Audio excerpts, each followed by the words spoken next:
Morning. Back to call the Lyon County Board of County Commissioners to order. Today is Thursday, November 6th, 2025. It's 9:00 a.m. The Board of County Commissioners convene as other boards.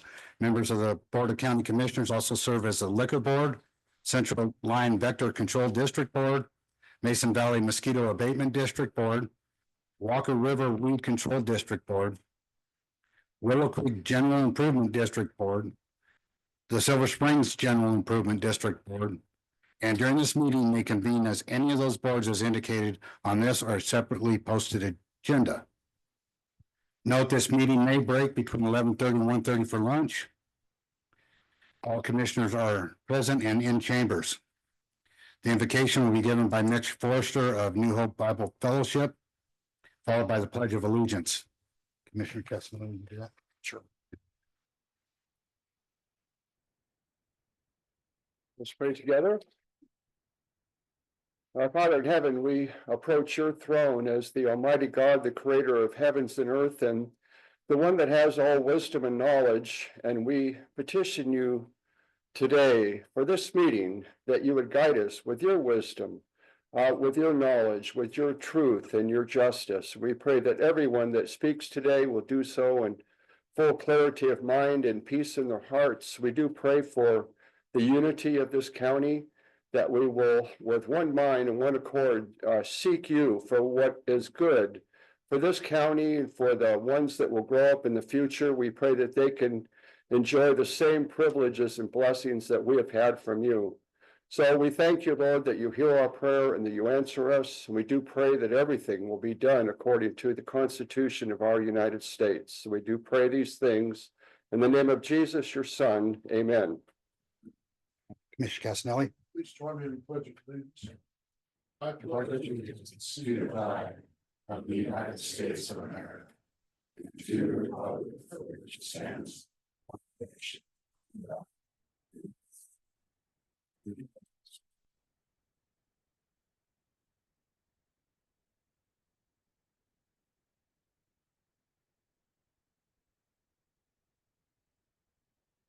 That brings us to public participation. No action will be taken on any item until it is properly agendized. It is anticipated that public participation will be held at this time, though it may be returned to at any time during the agenda.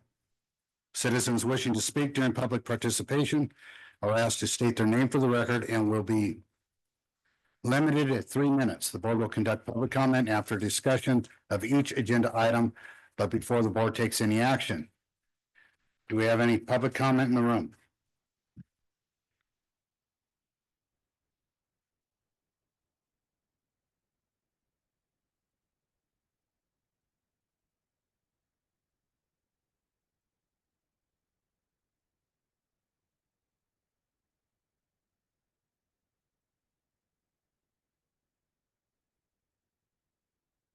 Jim DeCambo, Mason Valley. I'm here to ask you to put speed bumps on Osborne Lane to control the speeding that's continually going on there. Thank you.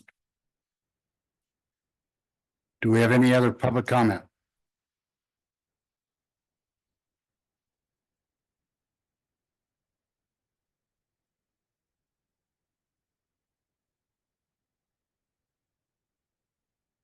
Oh, I'm Daryl Purcell.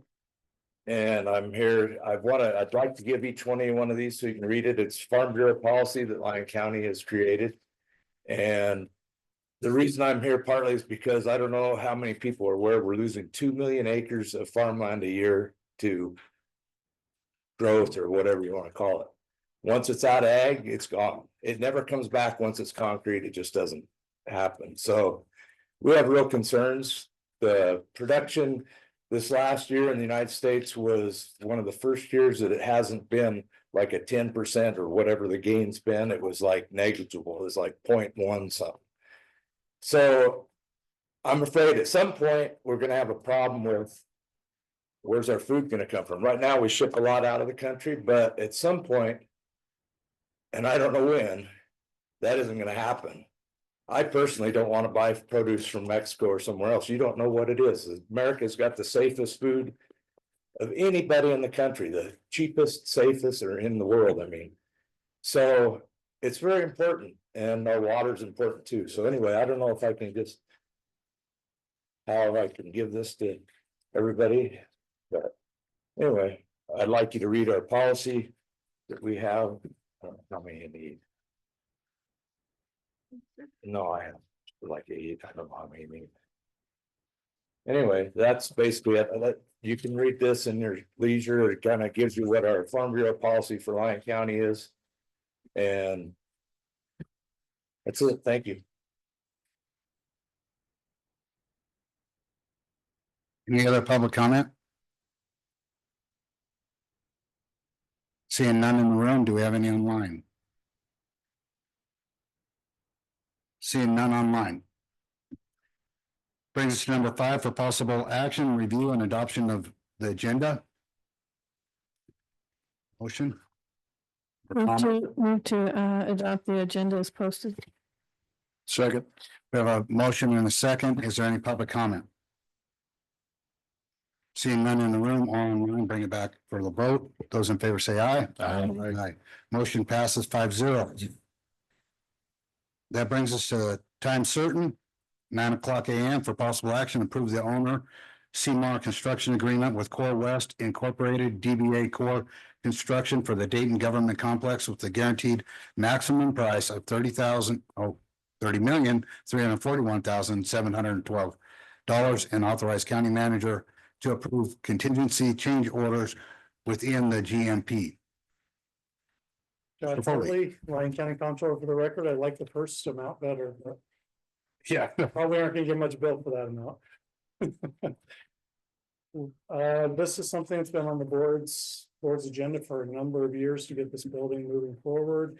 The contractor has a contingency in there.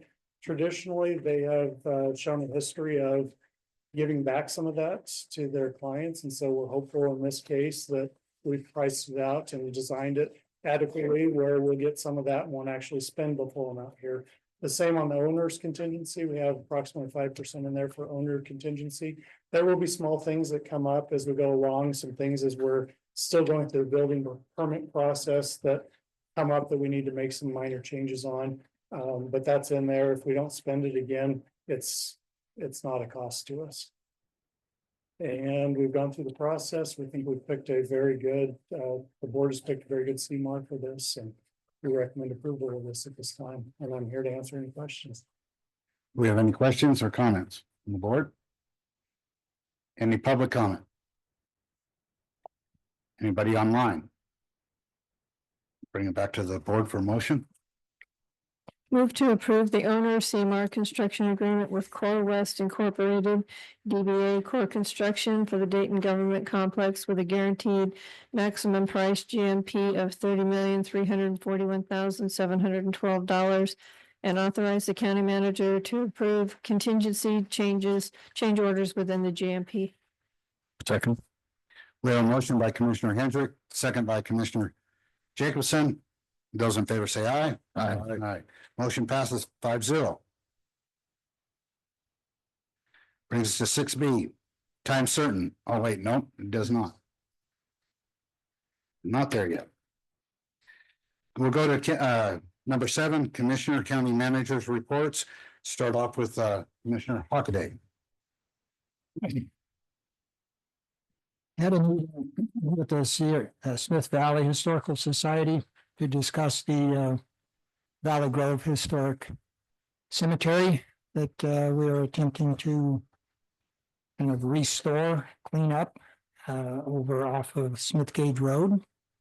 I also had a meeting with the EDF Power public meeting for the data center that was held in Yerington. Had quite a setup in the Boys and Girls Club auditorium there and discussed issues with the people that were putting that presentation on. Also attended the Nevada Day Parade and drove Senator Robin Titus down Carson Boulevard there.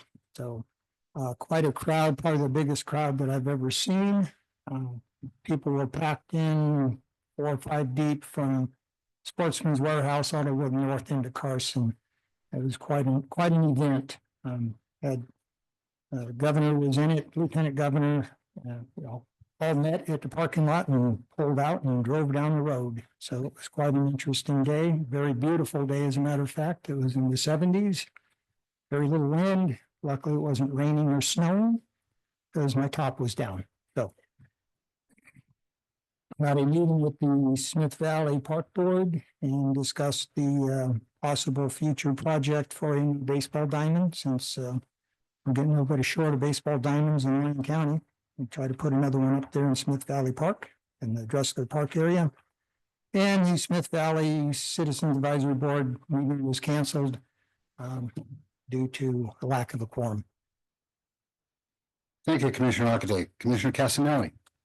Thank you, Chair. Attended the Dayton Valley Conservation District meeting, and our Ritchie Perdere Ranch Bank Stabilization Project is reported at 50% complete, which is a good thing. That one's been dragging on for quite some time.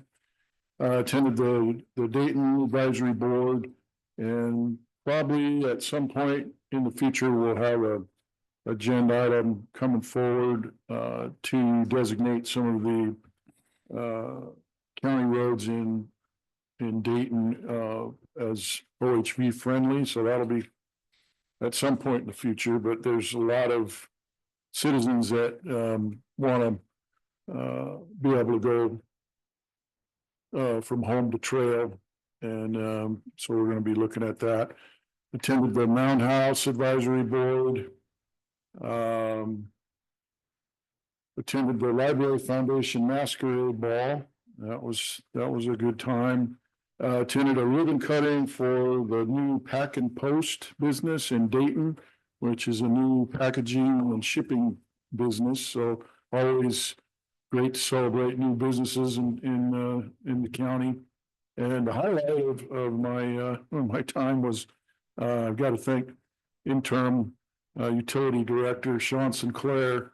He spent quite a bit of time with me, took me around on a tour of some of our critical infrastructure around Dayton, and it was quite interesting, eye-opening. We went to the Aspen Creek Ribs, went to the Rolling A sewer plant, and quite a few of the other lift stations and pumps and wells and things around.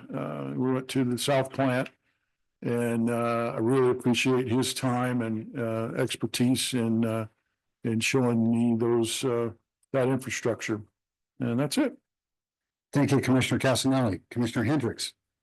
I attended the Beef and Brews First Responders Benefit Dinner. Attended the Lyon County Planning Commission meeting. Attended a presentation by the Lyon County School District and heard a presentation by the district and WNCC on their CTE programs and how they're working to educate our kids to either step right into the workforce with career training and certain certifications, or they can start taking college courses while they're still in high school and have a head start on that. Lunch was prepared and served by students from Dayton's culinary program, and it was exceptional. The district works with NNDA and GoEd along with local industry leaders to create the best possible CTE curriculum for our students. It was pretty impressive. Met with Chief Bunn and Battalion Chief Snyder of North Lyon Fire to discuss the challenges they're facing. Attended the Silver Springs Advisory Board, and last night attended the Stagecoach Advisory Board. Dr. Holmes gave a really good presentation on all of the programs Lyon County Human Services provides. And I was also chosen to attend the Rural Energy Peer Exchange in Oregon in December, and National NACO will cover the cost of that. Thank you, Commissioner Hendricks. Commissioner Jacobson. Thanks, Chair. Just want to give a quick kind of recognition to a longtime resident. Babe Lyons passed away in her sleep here a few nights ago. So my condolences to her family. With our Boys and Girls Club awards banquet, it's really not designed as a fundraiser, but the energy around the new building We grossed $28,000. That's up from $6,000 the previous year. So very excited about that. Got the early learning center now that's going to take off. I believe we're getting some, that's almost going to be 100% paid for with grant funds. Again, just a testament to when you have something like that, and it's definite need in the community for working class folks. So that's very exciting. Took 46 kids on a trip to UNR, excited about their future, and had a go tour there to different programs, and that was exciting. Stakeholder meeting in Dayton around CTE. I was there with Commissioner Hendricks. She did a good job of explaining that.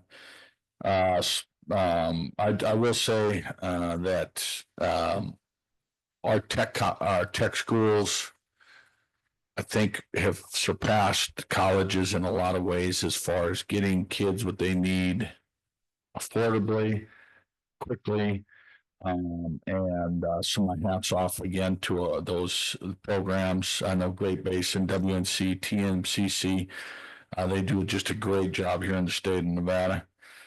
I was asked to be the keynote speaker to the JAG program, Jobs for Nevada Grads, roughly 100 kids from the Fernley Dayton area. So that was an honor. Met with Winston Solar reps, and had a very informative meeting. And I think they're going to be receptive. Everything goes through to making some improvements that won't affect traffic nearly as much as in the past. With developments, attended the Fernley City Council meeting. Yesterday, I also had a chance to go to the Fernley Chamber of Commerce, and their guest speaker, keynote speaker, was Mr. Haskin. Did a great job. And behind this cool, calm, and collective cat we got, he went out on a limb and tackled the C-tax and and kind of gave him some numbers. And we all know figures don't lie, but liars sure can figure, right? But he did a great job, and there was really no questions, and that's kind of dispelling the myth that that monies aren't going where they should and whatnot. So I thought you did a great job, and I wanted to just thank you publicly for doing a great job. Also want to recognize Lyon County Health and Human Services for participating in the Fall Festival. Did a great job. They were raving about you there. So thank you very much, Shayla, for you and your team.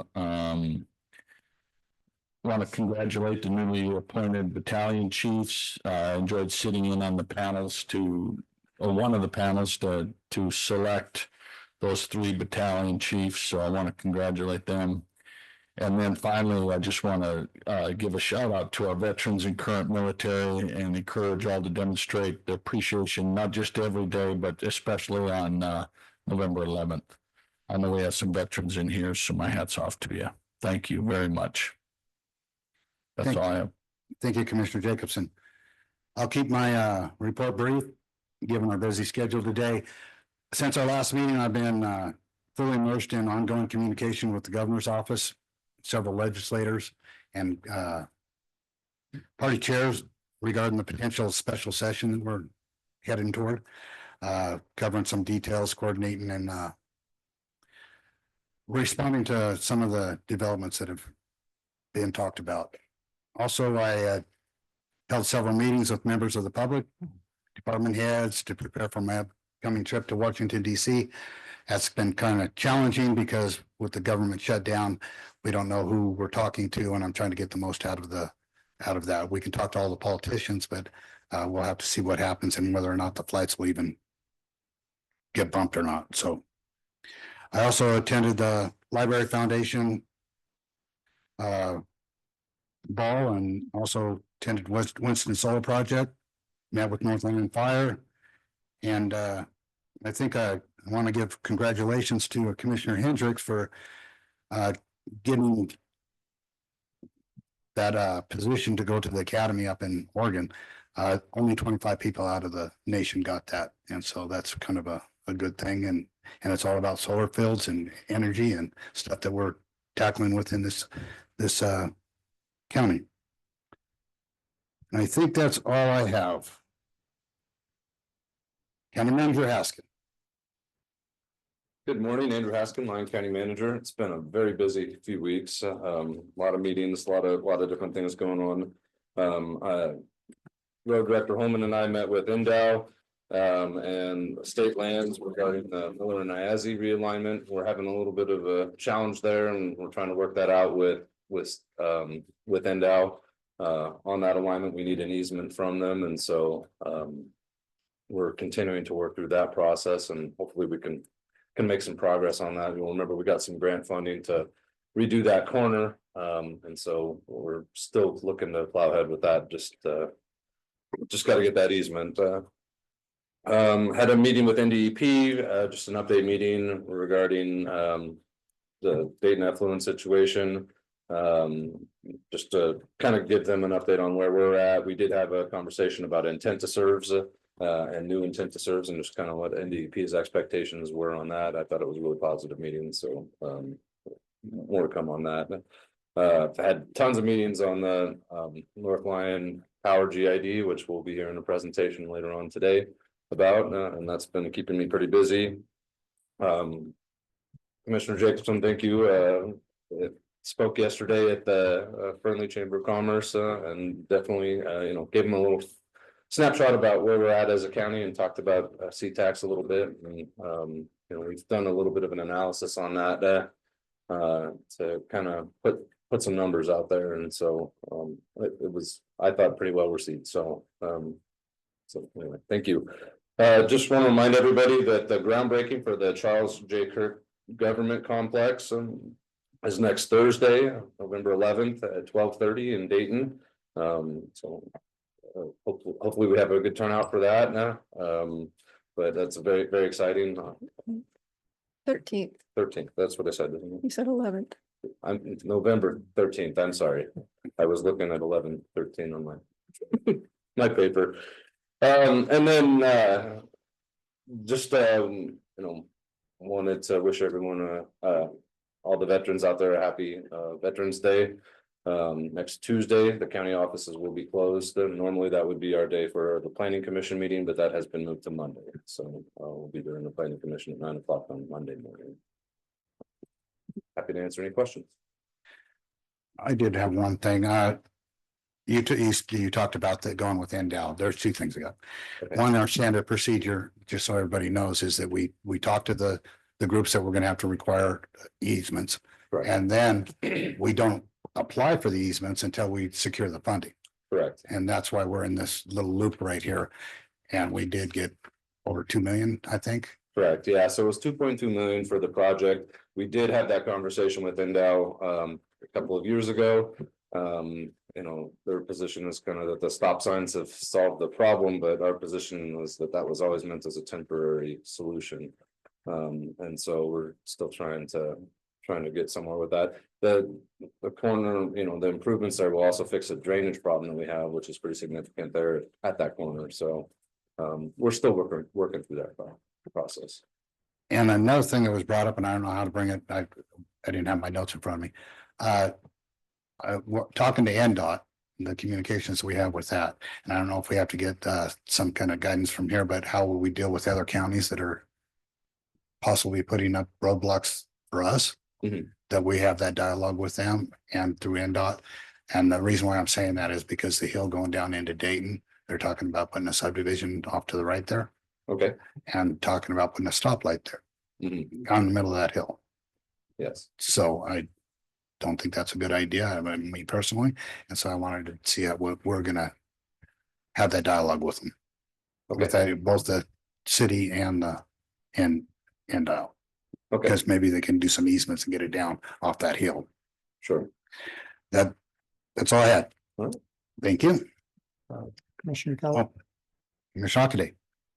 Yes, we were talking about IIZ and Miller, the corner. If we could, in our planning, make sure that the power pole is not on the outside of the turn. Mm. Since I got knocked down, what, 6, 7 times, or if nothing else, move it where if someone does go too fast around the corner, they don't take the power out. Yeah. Maybe even on the inside of the turn, that's kind of the best place for a power pole. But let's make sure that gets placed, and I'd love to be in the meeting when we finally sit down and look at the discussion between NDOT and us. All right.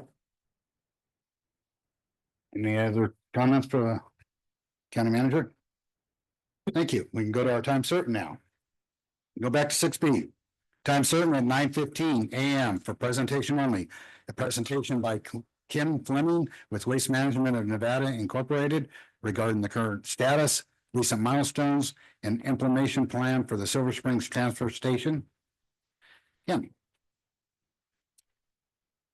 Okay, no worries. Perfect. Thank you. Good morning, Chair Keller and Board of Commissioners. My name is Kim Fleming. I am one of the Northern Nevada contract managers for waste management. And I'm joined here today by my counterpart, Kendra Kostelecki, and also our operations manager, Christian Beaver. So thank you so much for inviting us back to provide an update on the Silver Springs Transfer Station and to provide some insight into some of our additional service offerings. Next slide. Okay, so as you are aware, WM purchased the property at 2425 Almond Drive in Silver Springs for the placement of our transfer station. Next slide. Okay. At an eagle eye view, we anticipate, did we go low? We went a little. No, we're good. Okay, at an eagle eye view, we anticipate substantial completion of the building by March of 2026, with final completion in April of next year. So to highlight some of these milestones to date, the administrative design review, the ADR, was approved last month. In addition, we have submitted our building review and are currently awaiting our spot in queue for review and approval. We've selected our contractor and we've awarded them with that contract for the build of the transfer station. We also anticipate breaking ground this month, and we anticipate the building to be standing by February. All that being said, you will notice that there are a few asterisks there, as our estimates for completion in this timeline are dependent on the assumption that the building review will be approved by the end of November. So next slide. So as always, we like to have a visual. So attached is a simplified timeline of when we anticipate the significant markers of this build to be completed. So you'll notice that this is broken down into 3 sections, which is site work. So our infrastructure, our transfer building, and fire suppression. So the site work is expected for completion in March, with the final building and fire suppression for completion in April of 2026. And if you also need a copy of this, I know it's in the record, but I'm happy to send you a digital copy should you need. Next slide. Okay, so to shift gears here, as you know, we've transitioned from providing stickers to residents for bulk collection to a process where customers can call in to schedule their services. Customers can schedule for pickup for 2 bulk items. No stickers are required, and those 2 are at no charge.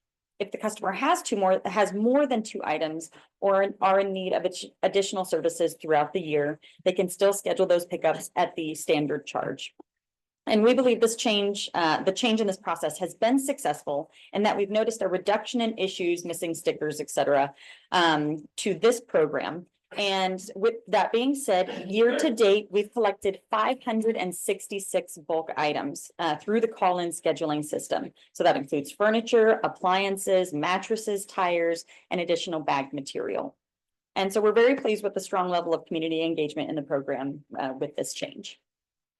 In addition, we have our county staff partnerships. We're working closely with county staff at several levels to assist in code enforcement needs and provide additional services to county locations.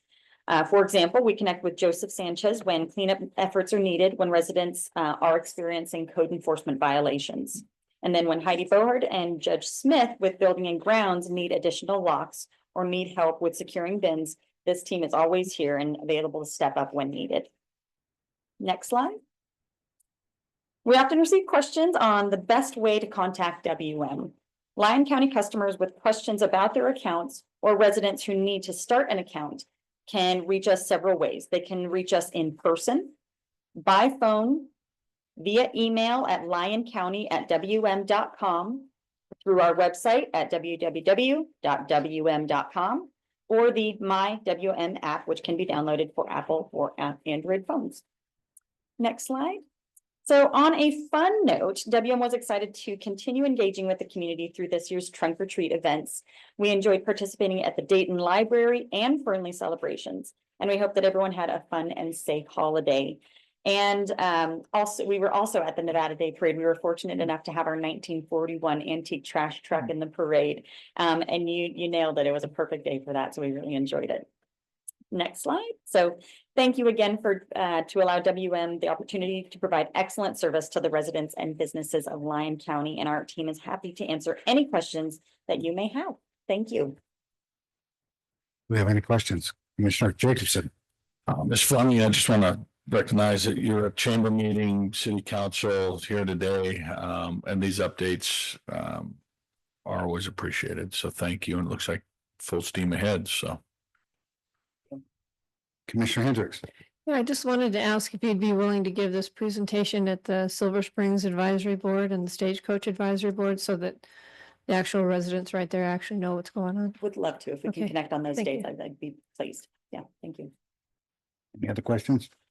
I'm just gonna say a quick shout out, thank you, and I didn't make it to Nevada Day this year, but my construction company, landscape company, we actually contract with Nevada Day for post parade cleanup, and you guys were instrumental in doing that, delivered 100 cans for us to place, and then we moved them back to the staging areas, and yeah, so everything went real smooth, and appreciate your working with us on that.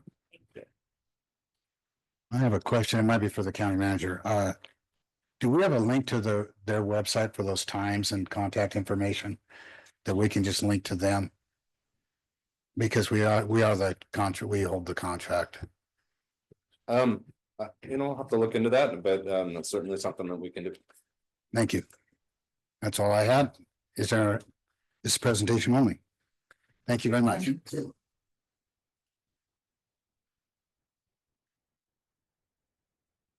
We're not to the next time certain, so we will go down to elected officials reports. Do we have any elected officials who would like to report?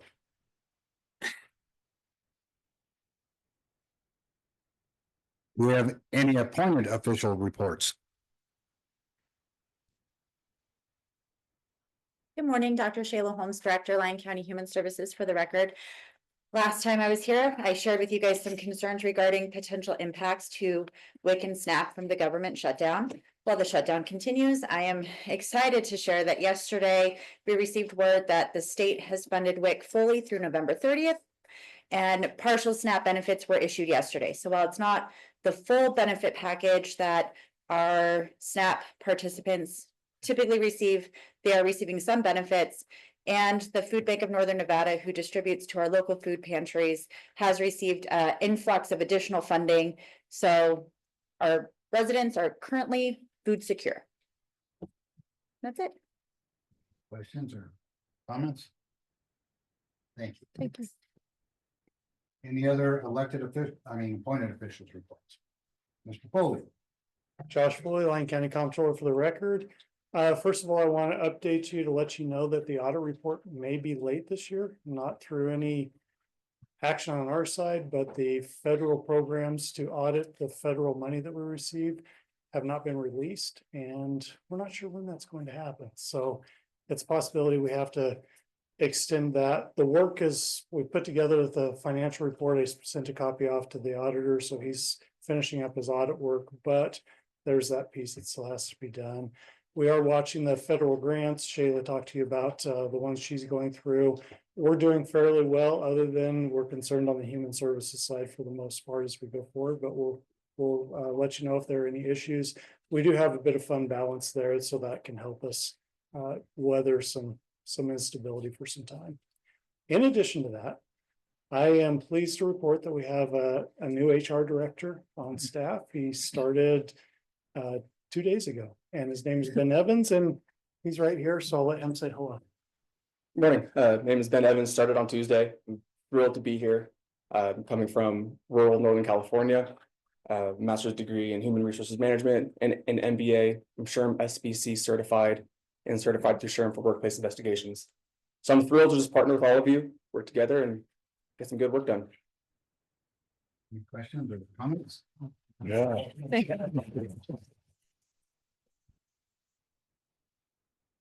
Welcome. Yeah.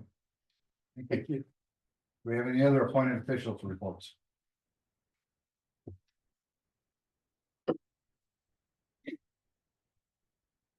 Henderson. Good morning, Commissioners. Gavin Henderson, Lyon County Community Development Director. Just one comment.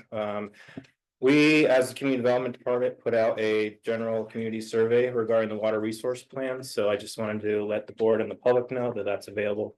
You can go on, it's on the Facebook page. There's also a media release. It's 10 questions, so we encourage any Lyon County resident to fill it out. It's just general information, so we can include that in the water resource plan moving forward. It's open from October 20th to November 24th. After that, we'll close it and then we'll analyze the results and go from there. Thank you. Any questions or comments? Thank you.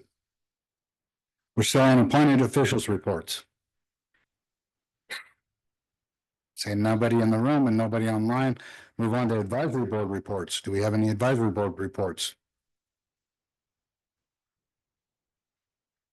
See none in the room and none online. Moving down to consent agenda. Action we take on all items. All matters listed under the consent agenda are considered routine and may be acted upon by the Board of County Commissioners with one action and without an extensive hearing. Any member of the board or any citizen may request that an item be taken from the consent agenda, discussed and enacted upon during this meeting. Do any of the commissioners want to pull any items? County manager? Members of the public? Seeing none, I'll entertain a motion. Keller, I'll make a motion that we approve the consent agenda 11A through 11I as presented. Second. We have a motion by Commissioner Jacobson, second by Commissioner Hockaday. Those in favor, say aye. Aye. Aye. Motion passes 5-0.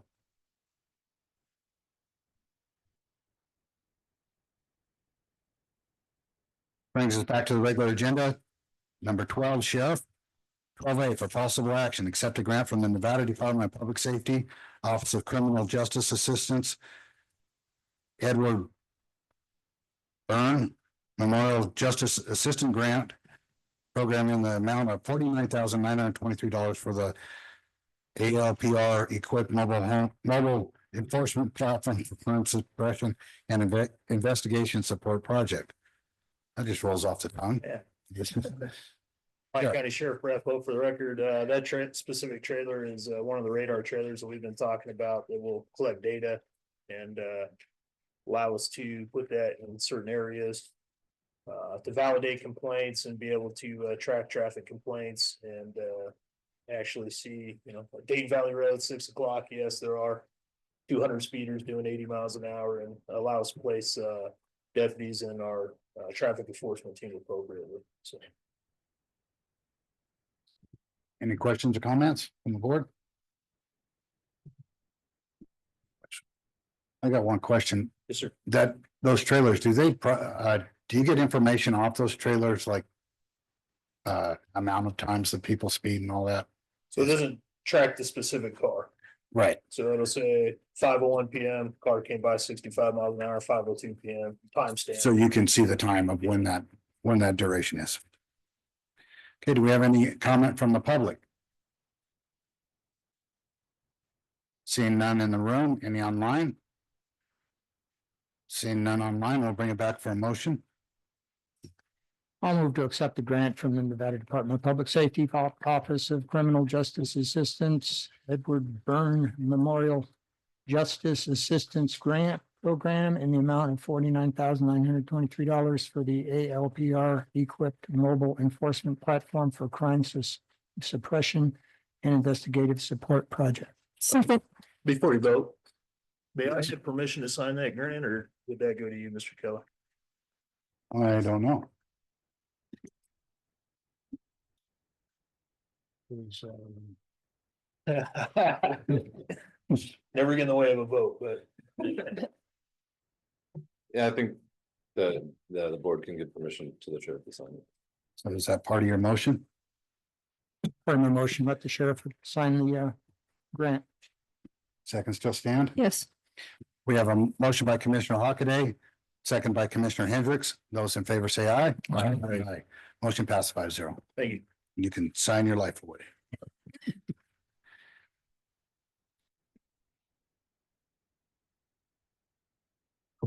For possible action, accept a grant from the Department of Justice, Office of Community Oriented Policing Services in the amount of $74,929 to deploy Resource Router, an artificial intelligence AI modeling solution that delivers real-time data-driven patrol guidance.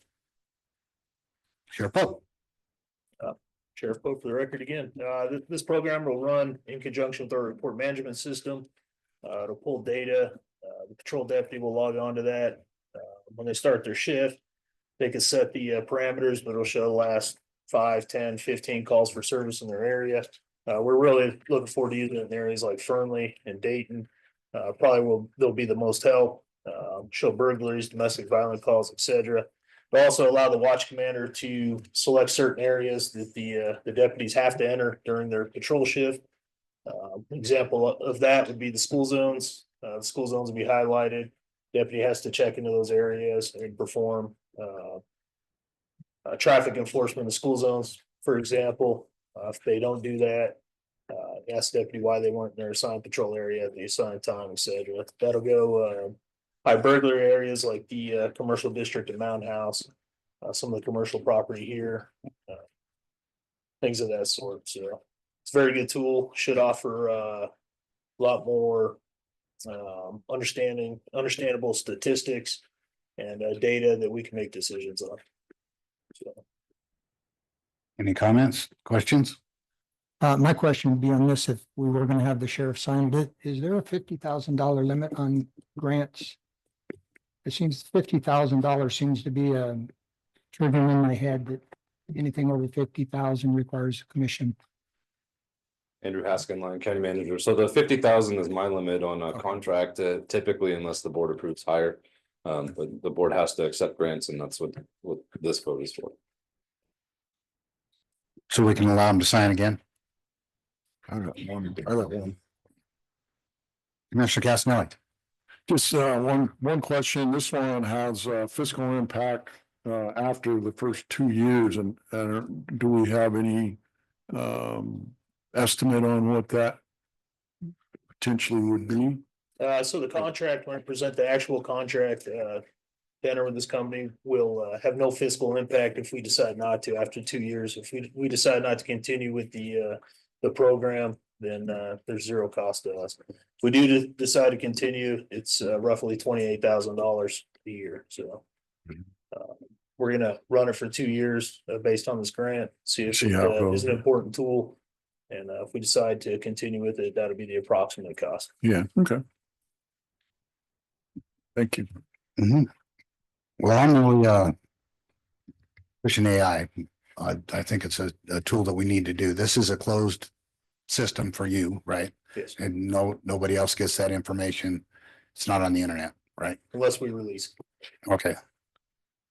Well, I'm looking forward to seeing how that works. So I'm going to get a report as you move, and if there's any problems with it, bring it to our attention. So as we look for AI stuff, that we know what we're looking at too. Absolutely.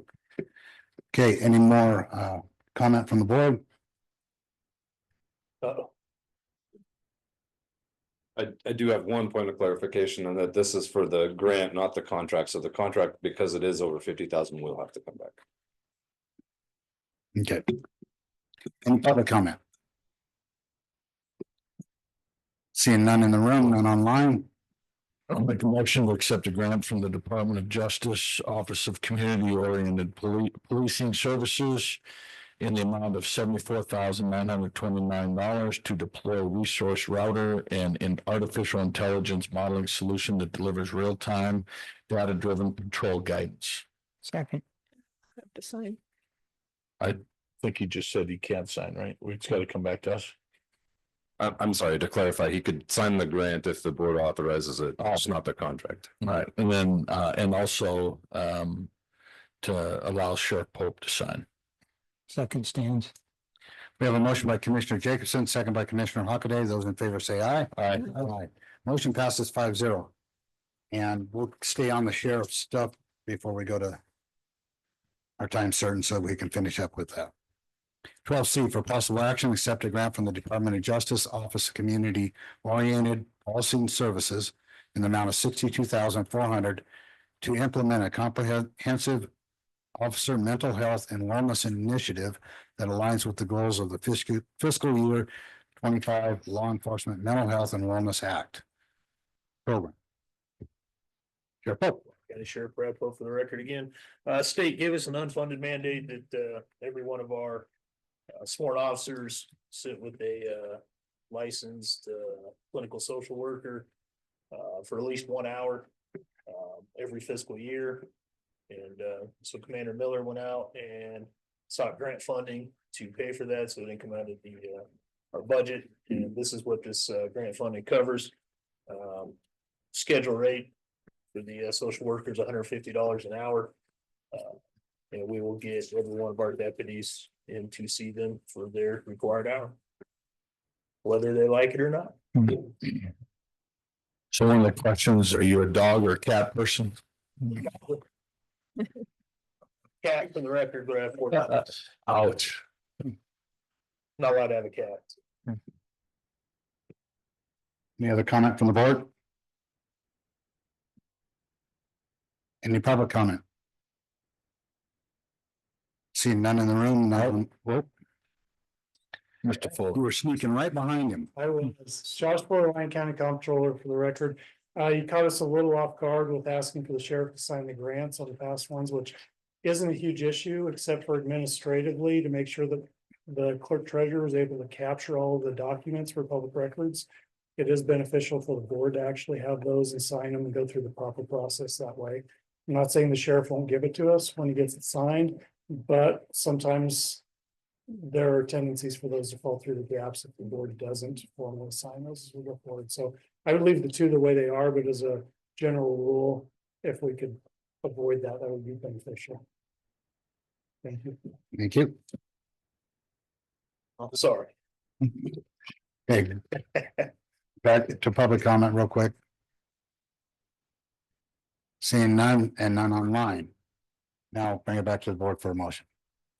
First of all, I'd like to thank Commander Miller for going out and getting this funding, and I'd like to make a motion to accept a grant from the Department of Justice, DOJ, Office of Community Oriented Policing Services, COPS Office in the amount of $62,400 to implement a comprehensive officer mental health and wellness initiative that aligns with the goals of the FY25 Law Enforcement Mental Health and Wellness Act, LEMHWA program. Second. We have a motion by Commissioner Hendrick, second by Commissioner Casanelli. Those in favor say aye. Aye. Aye. Motion passes 5-0. Thank you.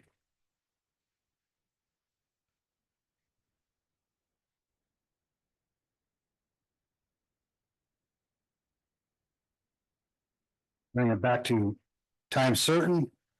Time certain at 9:45 a.m. for possible action. Accept the National Weather Services Storm Ready Community Design for Lyon County and accept the, oh wait, no, I'm skipping. 6C. Time certain at 9:40 a.m. for possible action. Proclaim November 9th through the 15th, 2025 as Flood Awareness Week in Lyon County Emergency Management Director Taylor Allison. Good morning, Commissioners. Taylor Allison, Lyon County Emergency Management Government Affairs Director for the record. So we're bringing forward, in partnership with our Community Development Department, a proclamation recognizing Nevada Flood Awareness Week to highlight the importance of flood preparedness and community resilience. The proclamation emphasizes the county's ongoing efforts to educate residents about flood risks, mitigation strategies, and the importance of being prepared before a flood occurs. Also, as part of Nevada Flood Awareness Week, we will be hosting a flood preparedness workshop in Dayton on Thursday, the 13th. That flyer has gone out to the community and we'll continue to share that. It's the same day as the groundbreaking ceremony there in Dayton. And we'll be partnering with agencies, including Carson Water Subconservancy District, which we have Manager Ed James, who has a couple of comments to share for the proclamation as well. We'll have NV Energy, Story County, who we share some drainages with in the Dayton area, as well as the National Weather Service and other partners. We'll be providing valuable information on personal preparedness, local flood risk, the work that's been done through the drainage area master plans, flood modeling, and supporting residents in our communities and building resilience for future flood events. I'll turn it over to Lisa Nash, who's been a partner on spreading awareness for Flood Awareness Week. Yes, so Lyon County participates in the flood awareness communications team. I think that might be the new name. We've just been renamed back. And we meet all year long planning for Flood Awareness Week, which is next week. And we're very excited to get this proclamation before you this year. And we're continuing to work with other agencies, counties, and everybody around the state in bringing this forward. So it's been an honor to work with this group the last couple of years, and I'm excited that we brought this proclamation this year. Oh, and I guess we're also, community development will also be at the meeting, the workshop next week, and Gavin Henderson, our director, will be there with computers so we can look up individual properties if people have questions, and we'll be there to help if the community has any information they like about their own properties as well. I do think Ed James had a couple of comments, if that's okay. Jump in. Go ahead, Ed.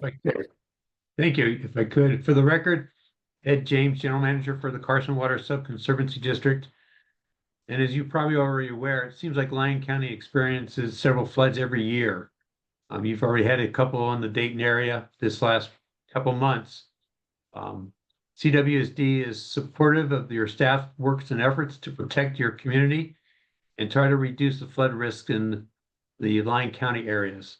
It takes everyone's effort to ensure the protection of the people, and we really appreciate your staff's effort to try to do this. And we will be participating on the November 13th meeting. So thank you for your time and consideration. Thanks, Ed. And I just wanted to quickly, you were missed if I didn't give a shout out to our partnership also with the Walker River Irrigation District in the Walker River watershed and the great work that they do in reducing our flood risk. So as a matter of policy, we usually read in the proclamations. So I don't want to take that joy away from you since you brought that in. So go ahead and read in the proclamation for the record.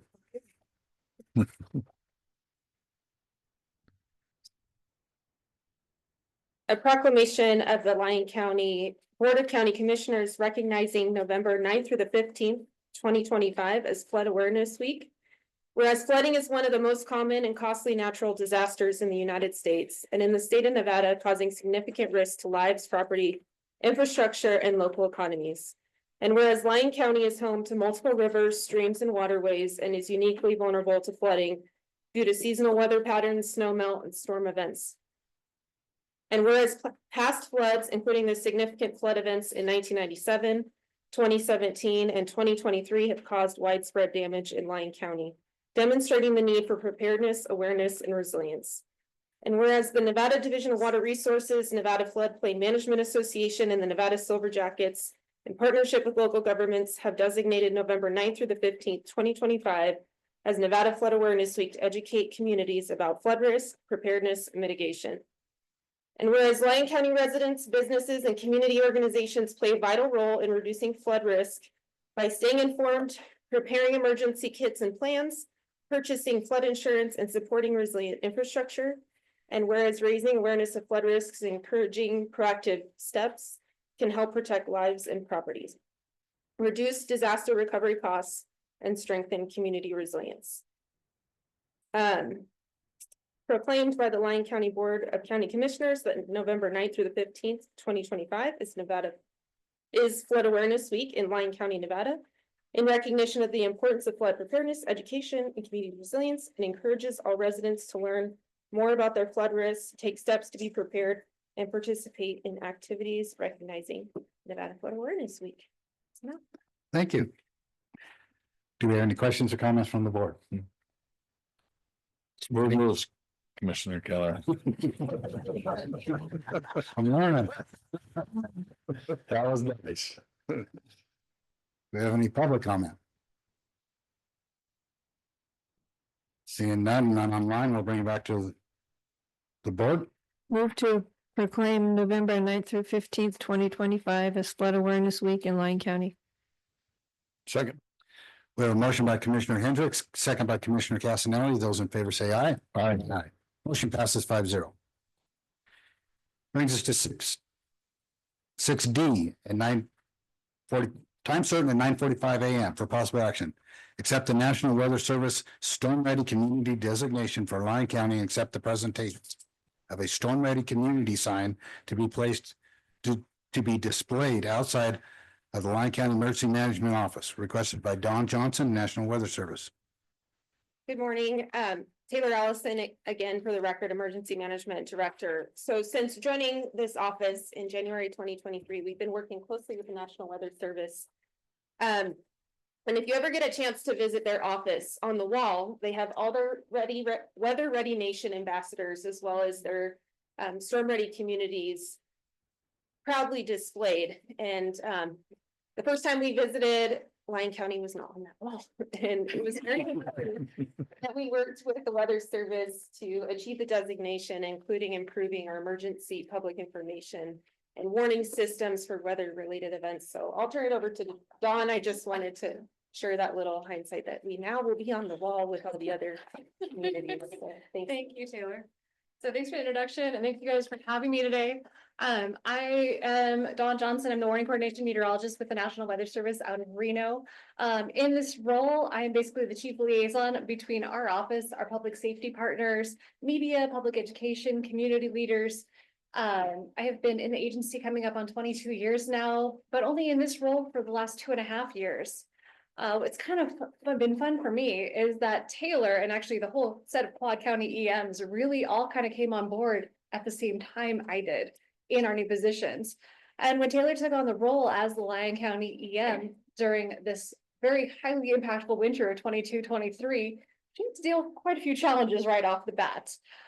We opened up that communication and she was amazing to work with. And not only did she have to deal with that winter, then the subsequent meltdown and the flooding that we saw thereafter, but then she's actually faced quite a few other challenges since taking on this role.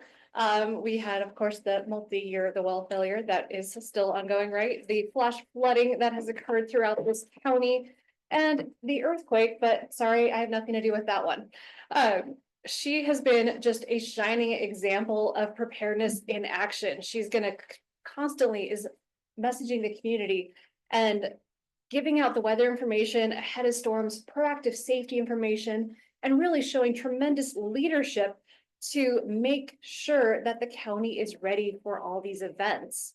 There's obviously no way to weatherproof a county, right? Weather is going to happen, whether we want it to or not. But under her leadership, and now with Celeste on board as well, they are making sure that Lyon County has a very strong local safety program in place to help save lives and property before, during, and after any significant weather events.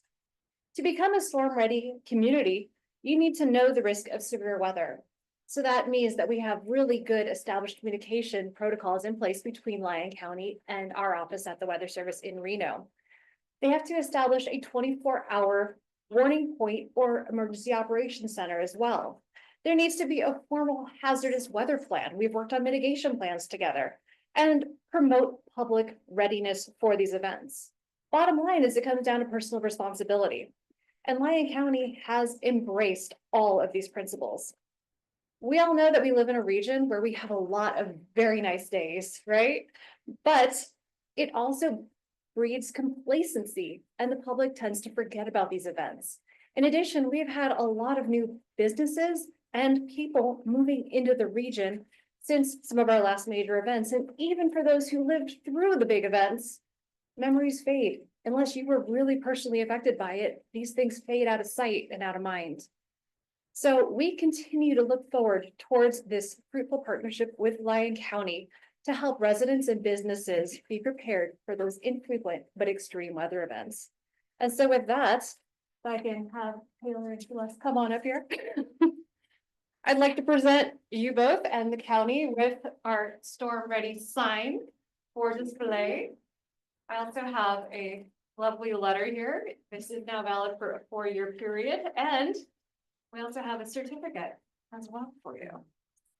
So thank you for all of the hard work you guys have done to help prepare your community. Appreciate you. Thank you. Thank you.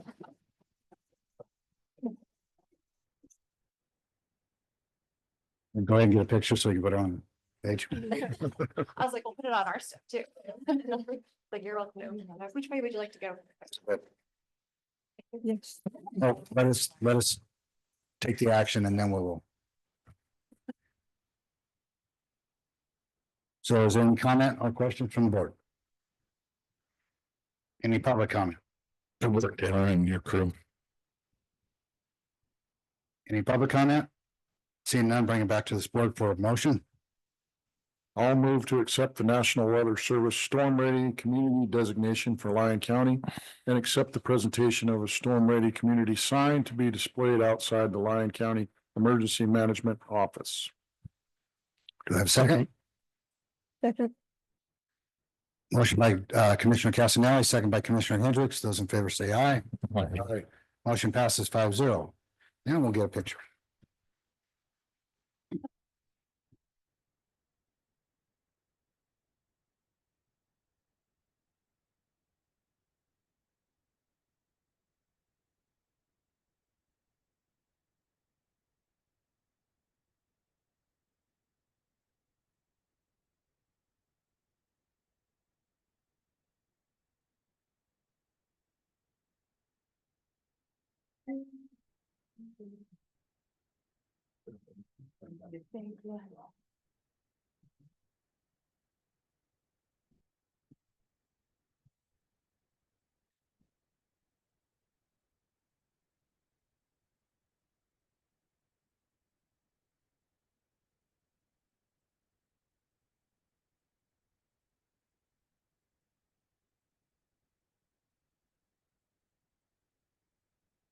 We're going to move on to 6E, time certain at 10 o'clock a.m. for presentation only.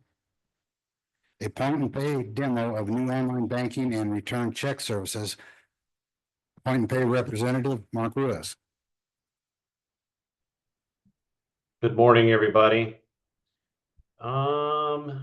This is Mark from Point and Pay. Can somebody allow me to share my screen? Looks like it's locked. Oh, there we go. Perfect. Good to go. Okay. Great. And let me see if I can do my camera because the host has stopped. Well, I guess you don't need to see me. If you want to see me on camera, you can unlock that option. It should be. Yeah. Perfect. 1 second. Let's try it one more time. There we go. Good morning. My name is Mark Rice. My company is Point and Pay. We are a third-party merchant service provider in the government space. We have been doing business since the mid-90s. We have 6,000 government clients across the United States, and many, of course, in Nevada, and a longtime partnership with Lyon County. I've been here for 17 years, and I think we've been doing business with Lyon County for most of those years. So thank you all very much. We appreciate it. I believe we do most of the county's merchant services, either point of sale, online, over an automated phone system. Today, I just wanted to walk through you all with the product that we're looking at implementing for the Treasurer's Office. Through an integration with GSA and their tax assessment software. And this is going to be a very interactive presentation. So please stop me or interrupt me if you have any questions regarding the solution. So currently, what we're doing for Lyon County Treasurer is just a very simple handoff. Customer comes to the site to load up their parcels. It's handed over to Point and Pay.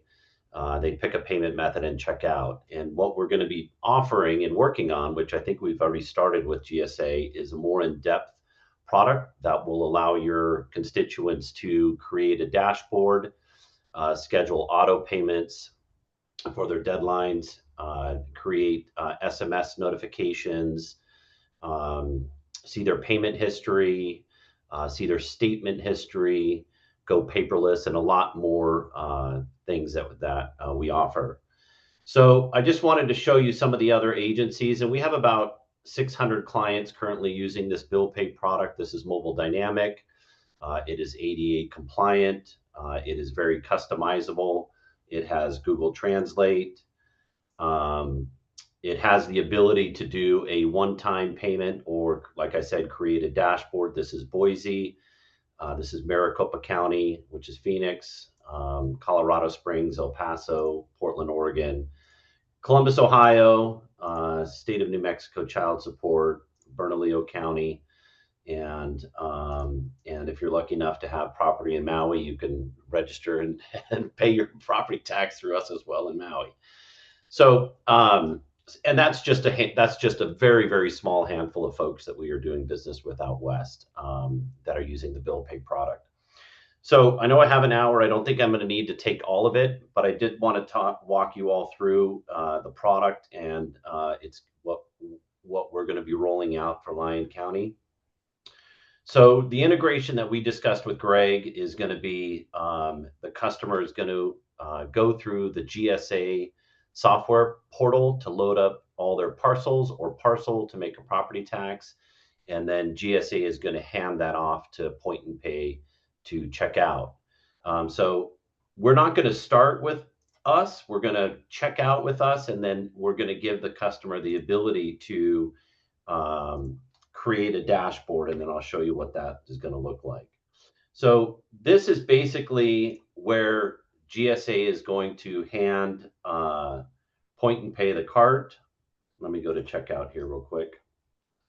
So the cart is going to be handed over to us with all the pertinent information that the software company is going to send. It's probably going to have some parcel number, any current year or delinquent parcels or owed taxes. It's going to have an address. It's going to have balances due, and I'm not sure how that's going to be showing yet. As of yet, we're still working on that integration. But the system is completely configurable, and we want to be really transparent to your constituents on what they're going to be paying. I'm not sure if the amount field is going to be locked or unlocked, so we can really force somebody to make a complete payment on what they're owed, or we can unlock that, and I guess that's going to be up to Stacy's team, and allow the customer to enter partial payments. So that's yet to be determined. Again, we just started this integration process a few weeks ago. So once here, the customer is going to check out, and there's going to be, like I said, there's no limit on the number of parcels that our cart can handle. So whether they have 1 or 50 or 100, if they pass that over to our cart, we'll be able to absorb it. As you can see, this is very mobile, or this is very familiar. We've got the cart up in the top right, the clear cart. The point of this product is to really capture these customers and pay electronically. So there's going to be options along the way to ask them to register and do all the fun things that our bill pay product can do. The other thing that one of the features we've changed is we're allowing the customer to see the convenience fee prior to them picking a payment method. So they can now don't pay any attention to these fees. This is just a demo product. But what we can do is the customer can see what a credit card cost would be, what a debit card cost would be, what an ACH, or even if they wanted to do cash. We have the ability to have the customer print out a statement, take it to 4,000 different retailers, dollar store, CVS, Walgreens, 7-Eleven, Kroger's, and things of that nature, and pay their property tax through cash payment. The other thing that we've really enhanced, we made an enhancement, was with the sheer number of e-check payments that we do across the country with our customers. I can tell you Riverside County just this April did well over 1 million e-check payments. There's some returns that are coming back because they're unable to locate the account. Customers enter the wrong information. We send it off to be processed and their bank rejects it, which causes a lot of hassles on the back end. So what Point and Pay has done is we've come up with a tool that actually signs the customer on to their bank. We have a manual option if they don't want to have this enabled, but certainly they can search their banks, and we have about 98% of the credit unions and banks in the country, and they can connect real time. Some of you may have done this with other applications through your own phone or desktop. But basically what this is going to connect this customer directly to their account using their single sign-on information. Okay. And now this e-check payment is not going to come back as unable to locate or account not found. And I know this doesn't mean a lot to you all there, but for the treasurer's office and a lot of our customers, when a check comes back because it's been rejected by their issuing bank, there's a lot of back-end process that need to happen. And Point and Pay is not in the return payment space. So we don't like this, and that's why we built this single sign-on portal to make sure that check is validated and verified and that payment is not going to be rejected.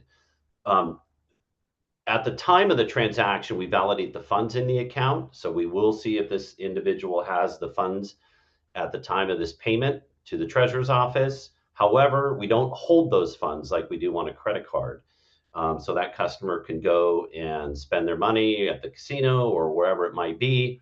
And then we go ahead and attempt to debit that transaction later at midnight. And if it could come back as NSF.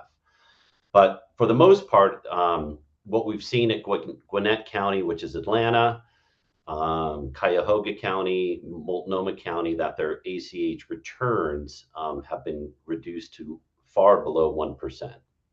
Their total number of ACH transactions. So that has just made things a lot easier for a lot of our customers on the administrative side. Okay, I'm going to quit that. Now, there was a question about a lot of customers that say, hey, we have office staff that are making property tax payments for the businesses, and our office staff don't have the single sign-on knowledge for the business account. And so that's why we have the manual entry here as well. There's some validation that's going on here, but not single sign-on. So these could come back as R03, R04s.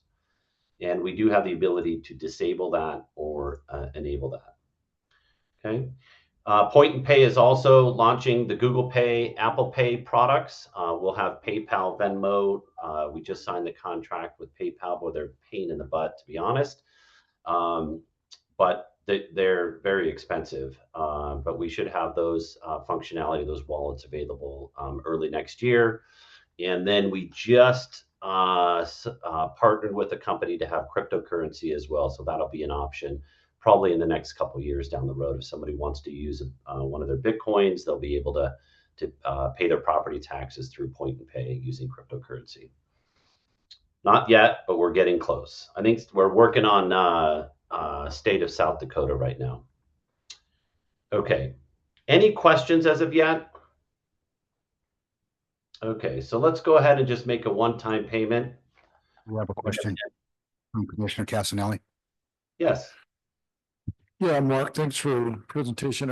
Is this specific just to property tax, or will there be other taxes that could be paid, like personal property tax?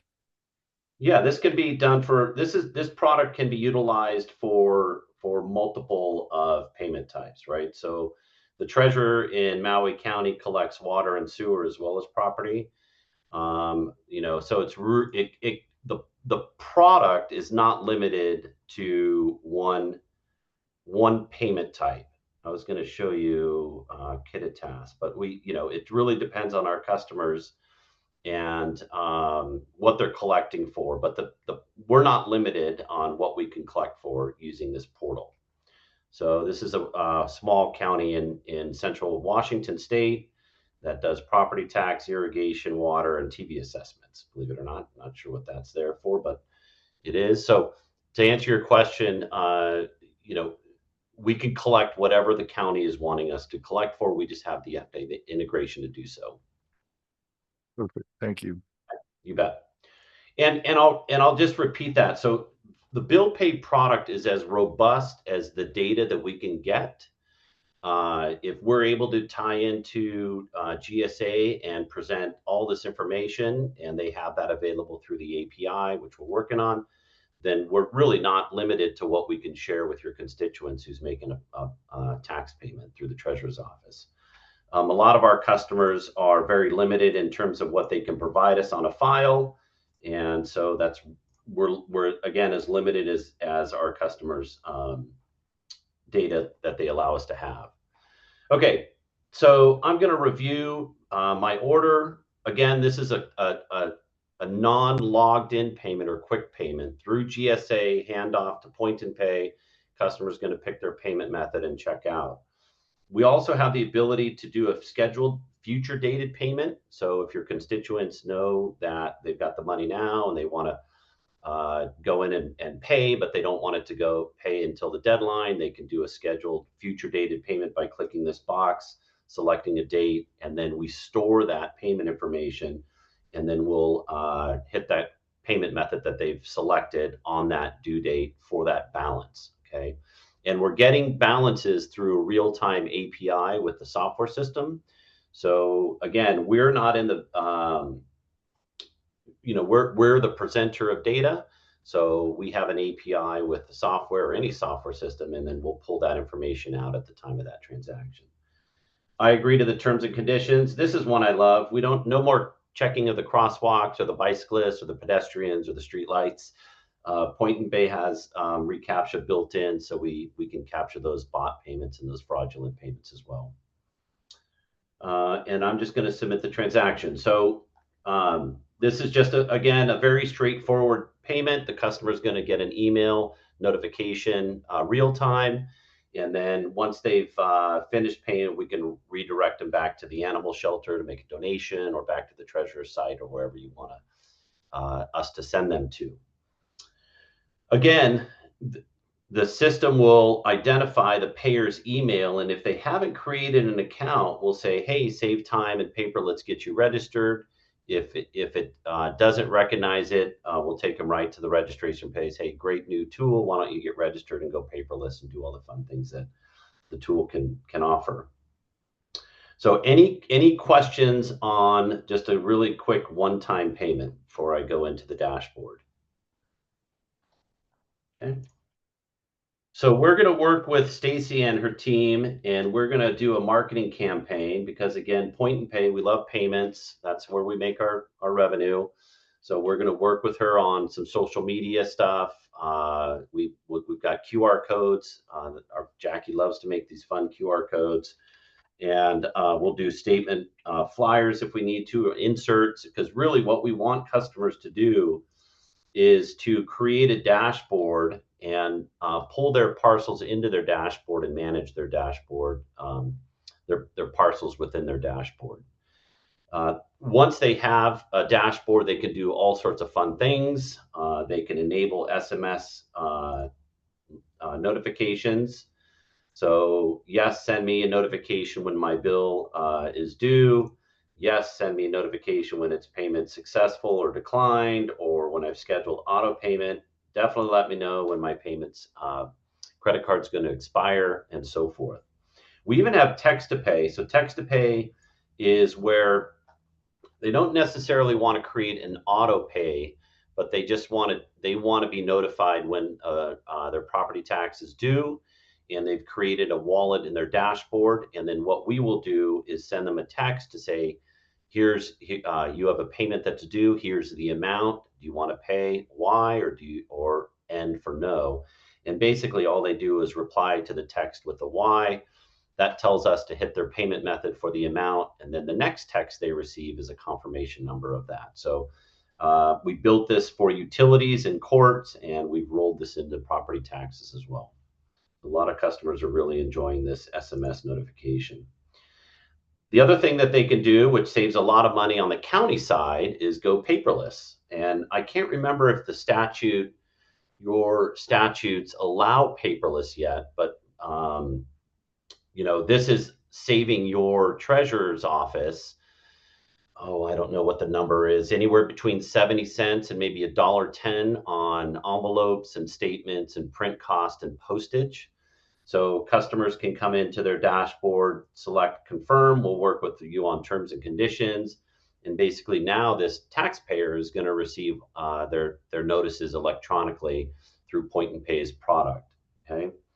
And then we have a report that the treasurer's office would print, and they would say to their printer, don't print these folks. They're all electronic statement folks. And so that reduces a lot of cost on the treasurer's side.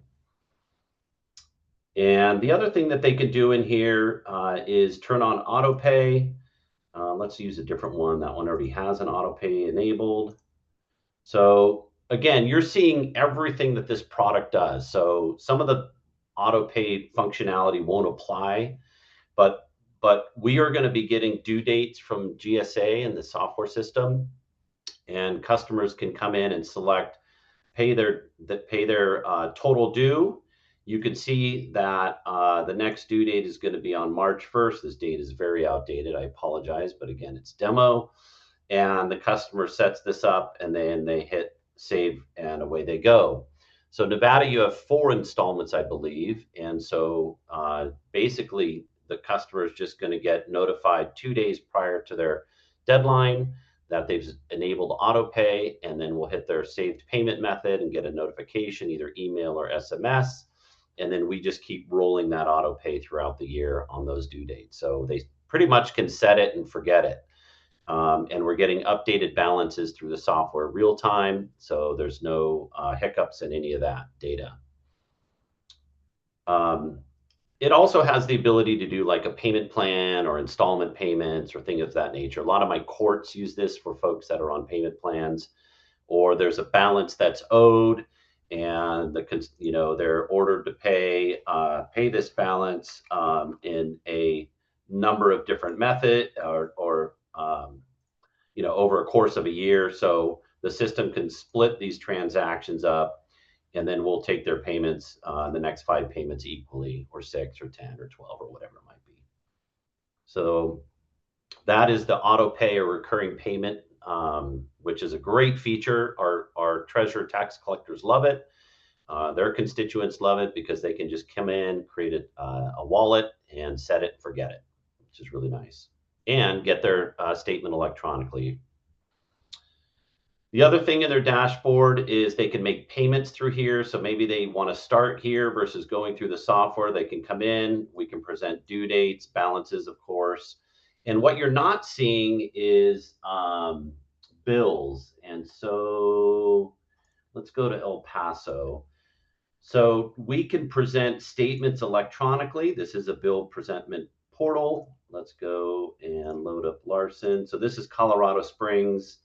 Just I'm showing you because we have I know they're doing bill presentment. Okay, so this is a bill here that the customers can click, and they'll be able to see this on a quick pay or a one-time payment, or they'll be able to view it in their dashboard. But we're not creating a template using data. Just want to be clear on that. We are taking the actual statement that they're used to getting in the mail, and we're presenting that online to the constituents. So it's something that they're very familiar with receiving. Okay. And let's go back. Let's close some of these out, just so I'm not jumping around here.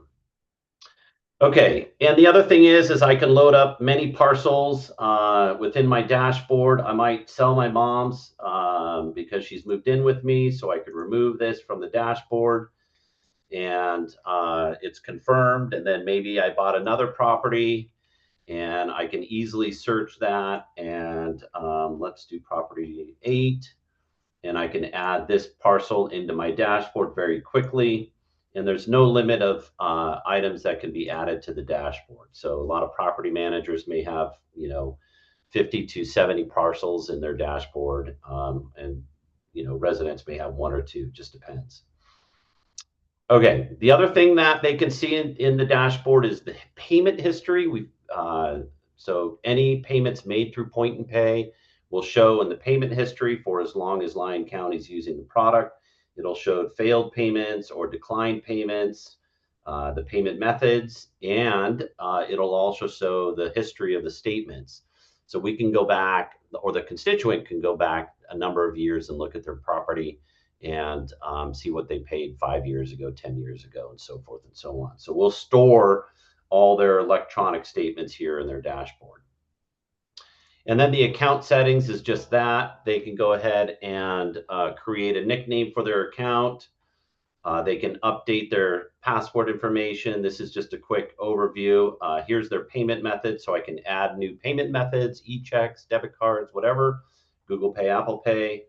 Here's a quick overview of what's in their dashboard and what's enabled and what's not. And then the customer can turn on multi-factor authentication before they access the dashboard if they want. So if they've enabled it and they log into the dashboard, they'll have to enter a code that we've sent to their phone, and that's just multi-factor. It's kind of caused a little more problems because people don't realize they turned it on, and then they're like, "Where's my code?" So we're pretty secure, but it's something that the city of Miami, Florida, wanted to enable for their customers, so we did it. Okay, that is the customer-facing portal. So this is what the customers will see in the dashboard. The managers have a whole slew of other things that they can do in terms of notifications, reporting. One of the tools that I love that the managers can do, this would be the treasurer, their staff, is act as, and basically constituent calls into the treasurer's office and says, "Hey, I'm having a problem with, with XYZ." The clerk can act as Mark Rice, and Mark could be in his dashboard, and the clerk could be viewing Mark's dashboard, and they're viewing it to apples, which is great because they're not trying to walk through a customer on. Do you see the toggle on the top right-hand corner? There should be you see on the left-hand side, it's there. They can see exactly what the customer is doing in their dashboard, and they can say, "Hey, let's get you set up on auto pay, or let's turn on paperless," and help the customer. And then they stop acting as once they're done with that customer. Everybody goes on with their day. So I'm not going to show you the back end solution, but I just wanted to show you what others around the country are using. With this product, we have seen an increase in utilization of up to 15% electronic payers. I would recommend you all go to El Paso County or Multnomah or Franklin or New Mexico, Child Support or Bernalillo with your phones, and you can actually, let me just do this right here. Give me 1 second. I'd grab your phones if you can. I'll just pull up some marketing stuff here. We did for Lincoln County. This is a county in Washington State. I don't like this QR code. It's a little blah. I like more fun QR codes. But if you have the ability to scan this, this will take you right to their site, and you can see how it formats easily on your mobile device. And that has created more utilization in electronic payments. This product was designed really for those mobile users because we all are on our phones more than our desktops. And so that's just the way it is. But this is some of the marketing stuff that we'll work with Stacy and her team on. This is just a flyer, but we have social media stuff as well. So again, we really want to encourage customers to create a dashboard, go paperless, which saves on cost to the treasurer's office and print and postage. We want them to set it and forget it, and get those payers out of the office. We want them just to sign up electronically and not call into the office, which creates time for the customers, or the staff, I should say. So that's all I got. Does anybody have any questions about the product itself? And any questions?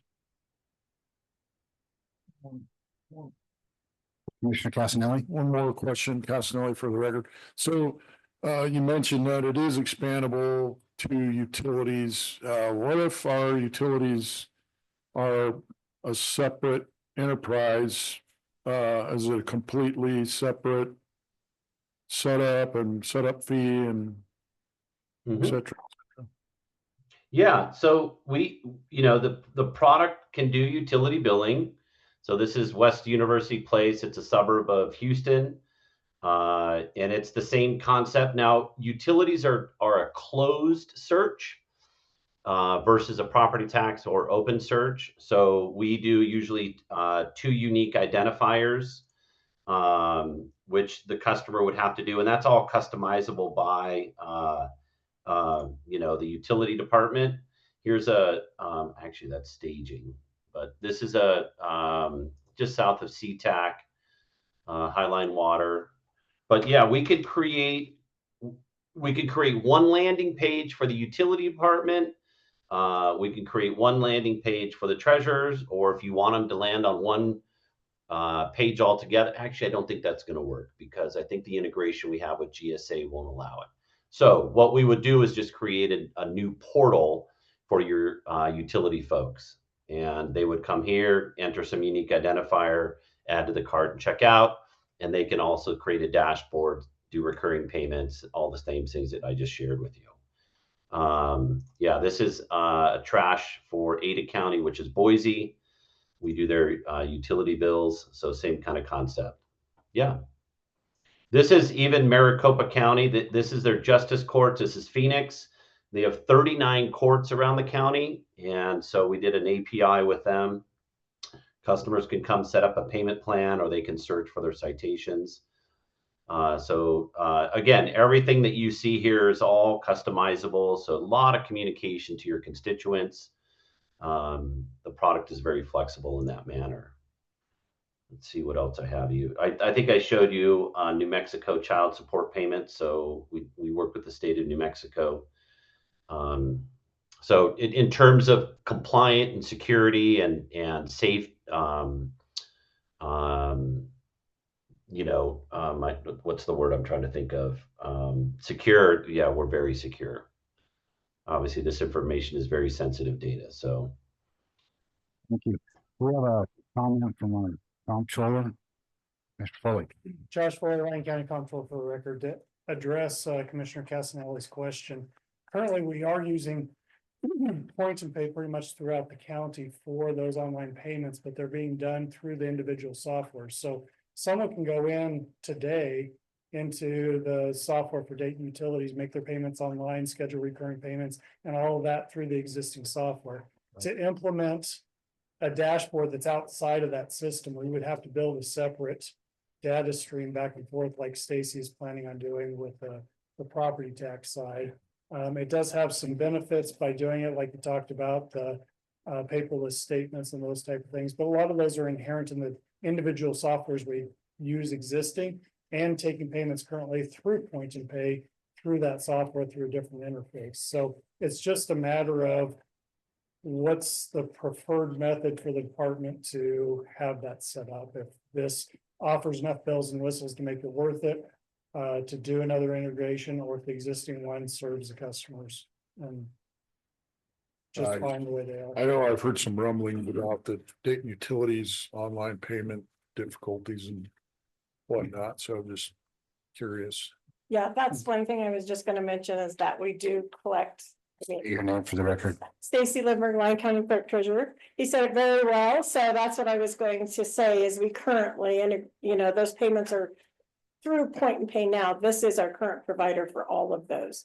The main reason why I wanted to do the tax and the personal property side is that we have so much of our population outside of Yerington, and our USPS is getting less and less dependable. I mean, they're trying, but we get so many lost payments and lost bills going out or something like that, or they call in and they want their histories and things like that. Just kind of puts them more in control. The fees to the customer is not going to change. I am trying to get Mark right now, to work with us a little bit and drop our debit cards, which, I'm working with him right now to move from 2.5% to 1%. So that's kind of what I'm pushing to, and moving to this, it'll allow people, instead of, having to mail it and then check back or whatever, those text messages, pay by Apple Pay, even the collection at different stores may help. I've talked to Josh and Andrew a little bit about maybe doing a pilot office in some of these higher populated areas, and it just isn't, I guess, economical with everything being here. So I'm trying to expand services to our taxpayer. I know he focused a lot on what the benefit it does for us, but I really think it'd be a great benefit for the taxpayers as well.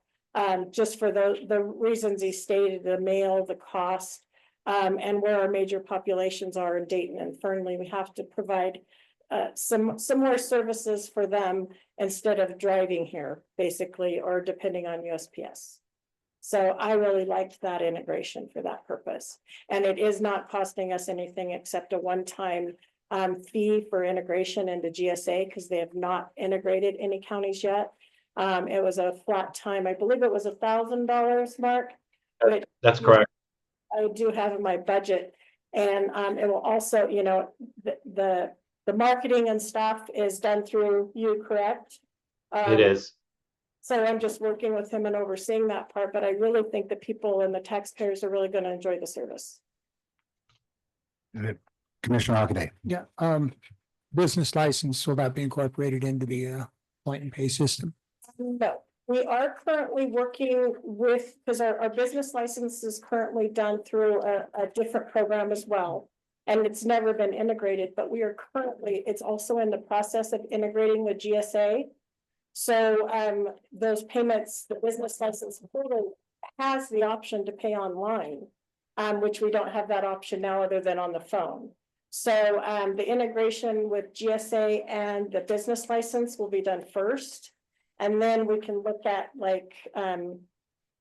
bringing others on through a different portal if that looks like it's going to work for us. But I haven't expanded it outside of the real personal property at this time. Thank you.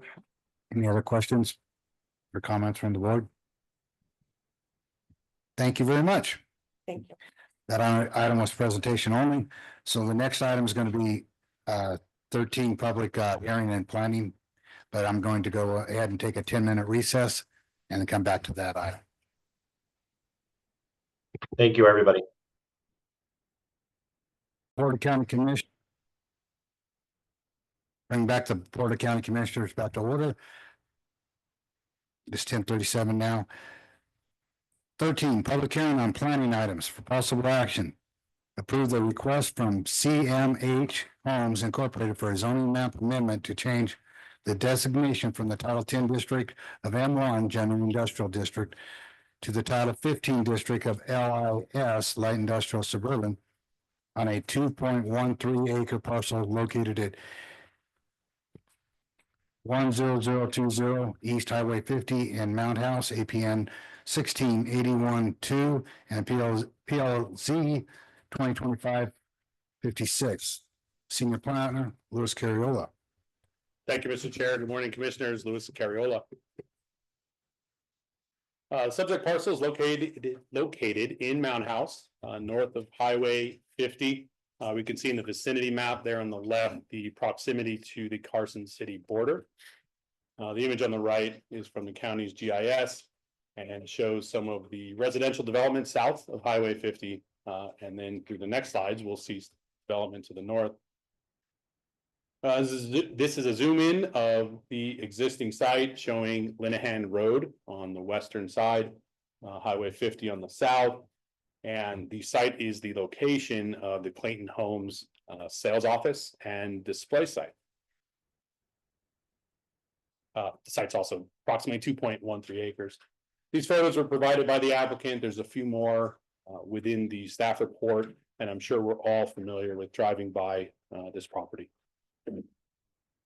Getting into the master plan, the designation is suburban in character, typified by the availability of public utilities in Mountain House, we do have Lyon County Utility Department water, but no sewer service.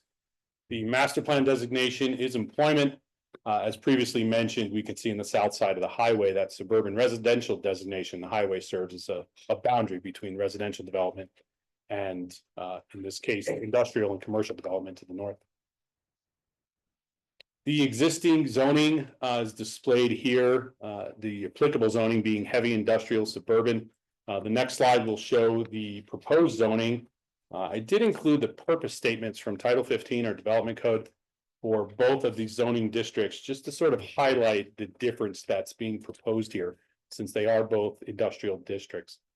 So for the record, the purpose statement from Title 15 for heavy industrial is to provide suitable areas for the development of general manufacturing and heavy industrial uses. If we move to the next slide, where we can see the proposed zoning of light industrial suburban, the purpose is stated to provide areas for the development of research, light industrial, warehouse, and distribution centers. So while that description doesn't explicitly state sales office, as we'll see in coming slides, the uses within the light industrial district are less intensive and allow for less industrial, heavy industrial use, so less impacts to other properties.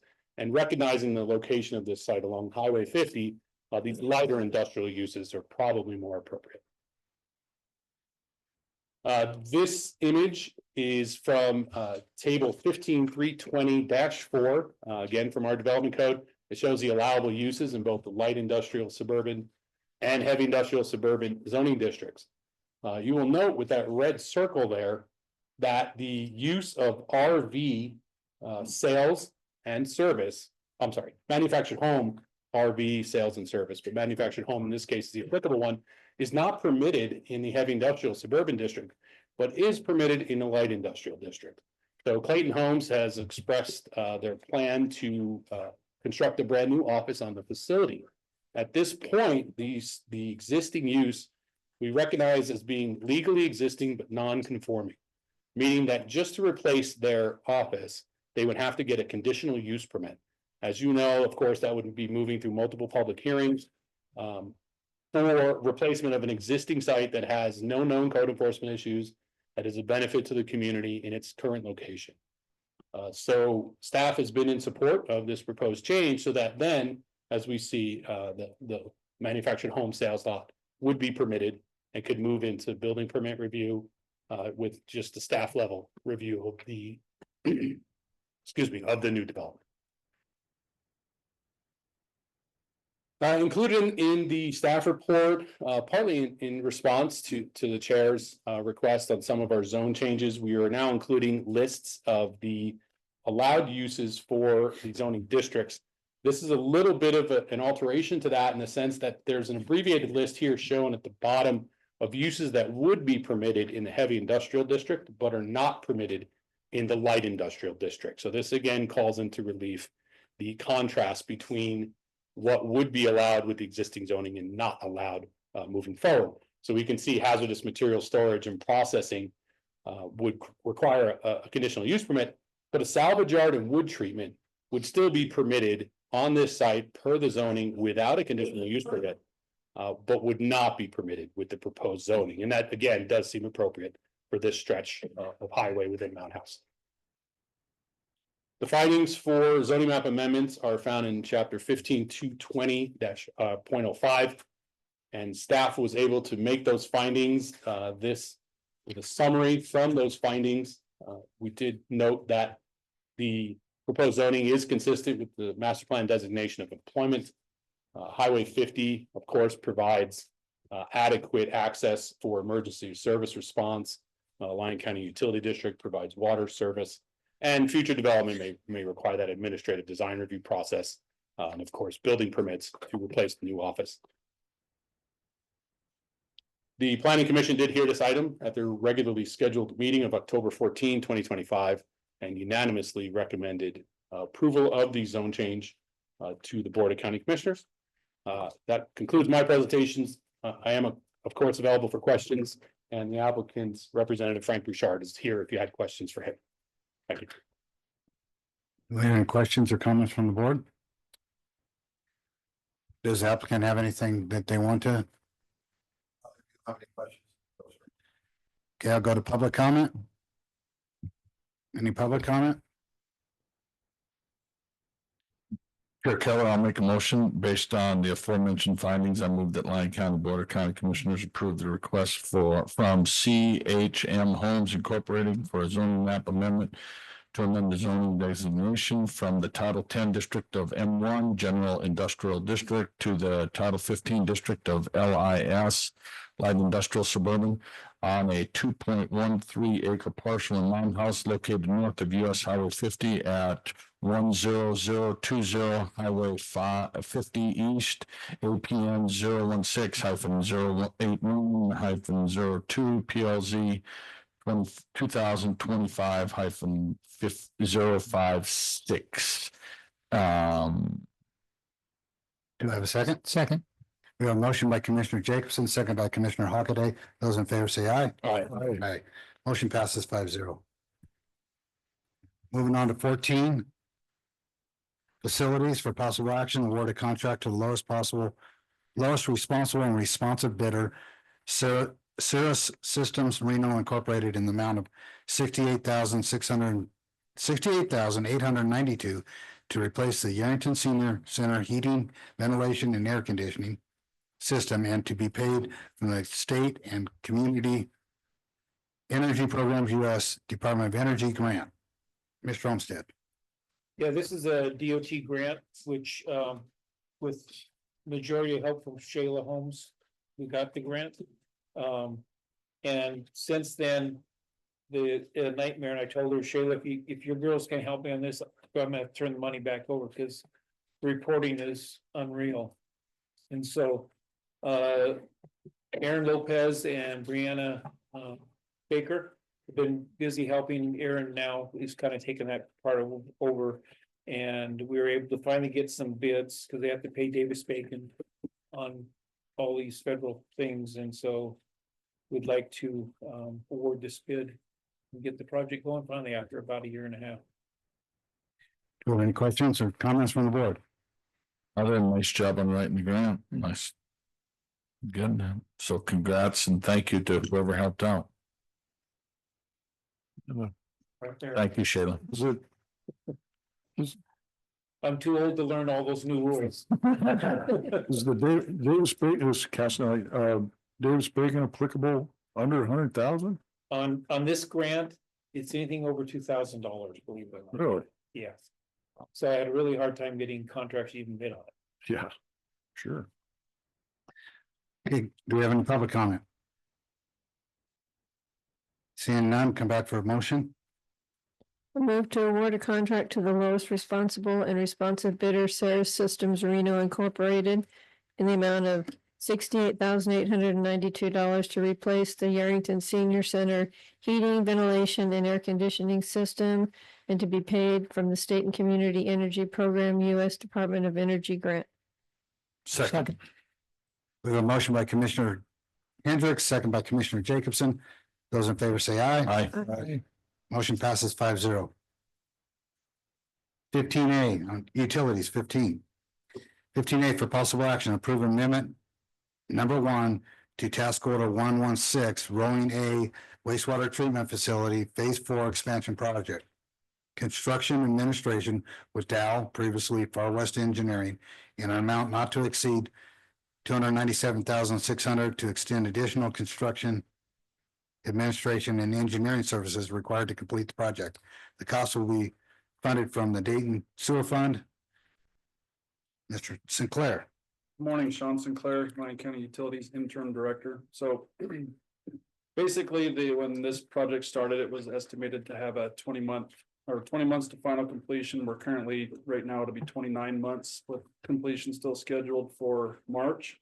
So basically, Dow's contract is a time and materials contract. So with those extensions, we need to get this on here in front of you so we can continue with them and get the project to completion. I do have Dow's online and our utility engineer, Kishore Panda, if there's any technical questions. Any questions or comments from the board? Seeing none, we'll go to public comment. Seeing none, I'll bring it back to the board for a motion.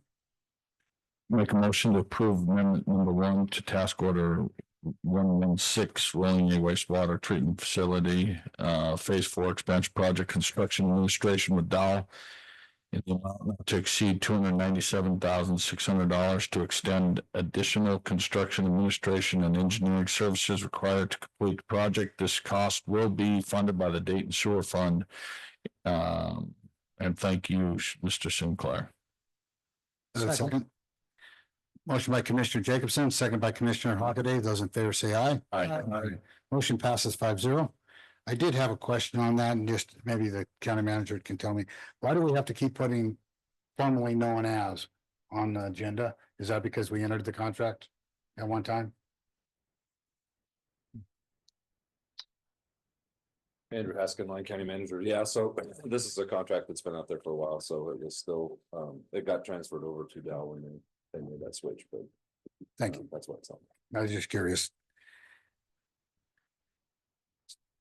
Okay, 16, community development, 16A for possible action, approve a 3-year professional service agreement between Lyon County and HW Lochner Incorporated, selected to an FAA required request for qualification process for engineering, design, and project management services related to the airport projects, airport capital improvement projects, and the airport master plan for the Silver Springs Airport located at 1991 East Highway 50, Silver Springs, Nevada. Community Development Director Gavin Henderson. Thank you, Chair.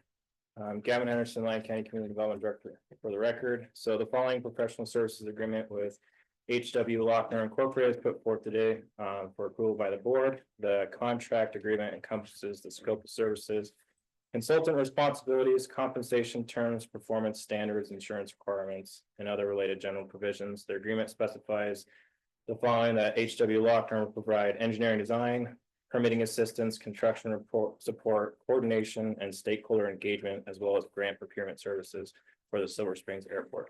And all these services are based on the ACIP plan, which is the Airport Capital Improvement Plan. It's included in the agreement.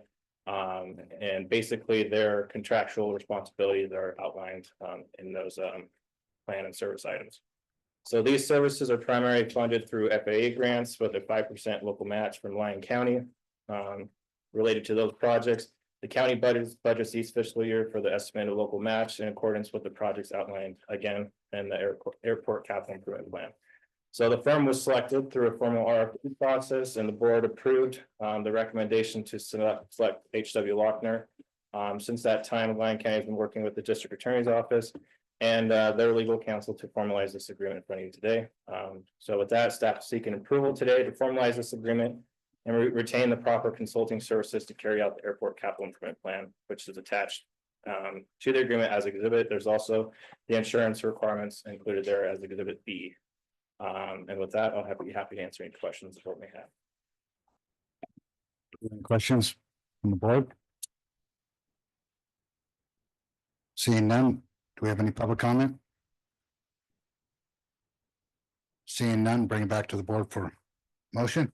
Move to approve a 3-year professional service agreement between Lyon County and HW Lochner Incorporated, selected through an FAA required request for qualifications process for engineering, design, and project management services related to airport projects, airport capital improvement projects, and the airport master plan for Silver Springs Airport located at 1991 East Highway 50, Silver Springs, Nevada. Do I have a second? Second. We have a motion by Commissioner Hockaday, second by Commissioner Casanelli. Those in favor say aye. Aye. Motion passes 5-0. 16B for possible action, approve a 3-year professional service agreement between Lyon County and HW Lochner Incorporated, selected through an FAA required request for qualification process for planning, design, and project management services related to the airport projects, airport capital improvement projects, and the airport master plan for the Silver Springs Airport. Located at 1991 East Highway 50, Silver Springs, Nevada. Community Development Director, Mr. Henderson. Gavin Henderson, Community Development Director for the record. So the planning agreement is essentially the same. The only thing that changed was the scope of services. The process to get to this point was also the same. It ran in tandem with the engineering services. So again, we went through the RFP process.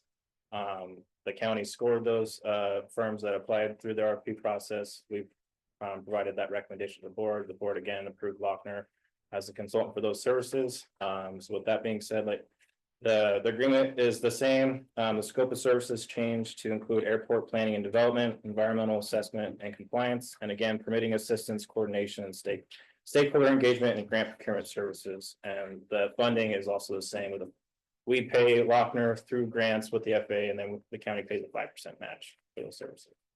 And all that is again budgeted annually each year. Any comments or questions from the board? Seeing none, any public comment? Seeing none, I'll bring it back to the board for a motion. Move to approve a three-year professional services agreement between Lyon County and H.W. Lochner Incorporated, selected through an FAA required request for qualifications process for planning, design, and project management services related to airport projects, airport capital improvement projects, and the airport master plan for Silver Springs Airport located at 1991 East Highway 50, Silver Springs, Nevada. Do a second? Second. We have a motion by Commissioner Hockaday, second by Commissioner Casanelli. Those in favor say aye. Aye. Aye. Motion passes 5-0. Brings to 17 Advisory Board. 17A for possible action. Acknowledge the resignation of Jonathan F. Turner from the Smith Valley Citizen Advisory Board effective December 31st, 2025. Citizen Advisory Board. Yep. Martha Tapia. Good morning, Martha Tapia for the record. Mr. Turner advised us that he's resigning at the end of December, and I'd just like to thank him for his service. Any questions or comments? Commissioner Keller, I do want to thank Jonathan. He did a fantastic job as secretary. He's always there and doing everything he can and making sure that his correspondence were taken care of between the county and the advisory board. So I really appreciate him stepping up for the last year or so, and sorry to see him go. Any other comments or questions? Public comment? Seeing none, bring it back for a motion. I'll move to acknowledge the resignation of Jonathan F. Turner from the Smith Valley Citizen Advisory Board effective December 31st, 2025. Do I have a second? Second. Motion by Commissioner Hockaday, second by Commissioner Jacobson. Those in favor say aye. Aye. Motion passes 5-0. Okay, moving on to number 18, County Manager for possible action, 18A. For possible action, presentation on the North Lyon Power General Improvement District and discussion and provide direction to county staff on the next steps in the formation of the district. Topics of discussion may include whether to proceed with the creation of the district, a discussion on the service plan for the district, and a discussion on the initiating and organizing ordinance for the district. Mr. Haskin. Andrew Haskin, Lyon County Manager. So county staff has put in a ton of time working on the North Lyon Howard General Improvement District, doing our due diligence, and wanted to take this opportunity to bring forward information on that district. Pull up my presentation.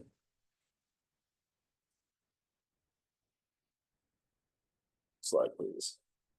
So just to provide the board with a little bit of background, in February of 2025. Oh, excuse me, before I get going, I'm gonna the order of operations today. I'm gonna get my presentation here a little on kind of where we're at with it. Mr. Foley's gonna give a brief presentation after I talk, just on kind of some of the risks and mitigation of that.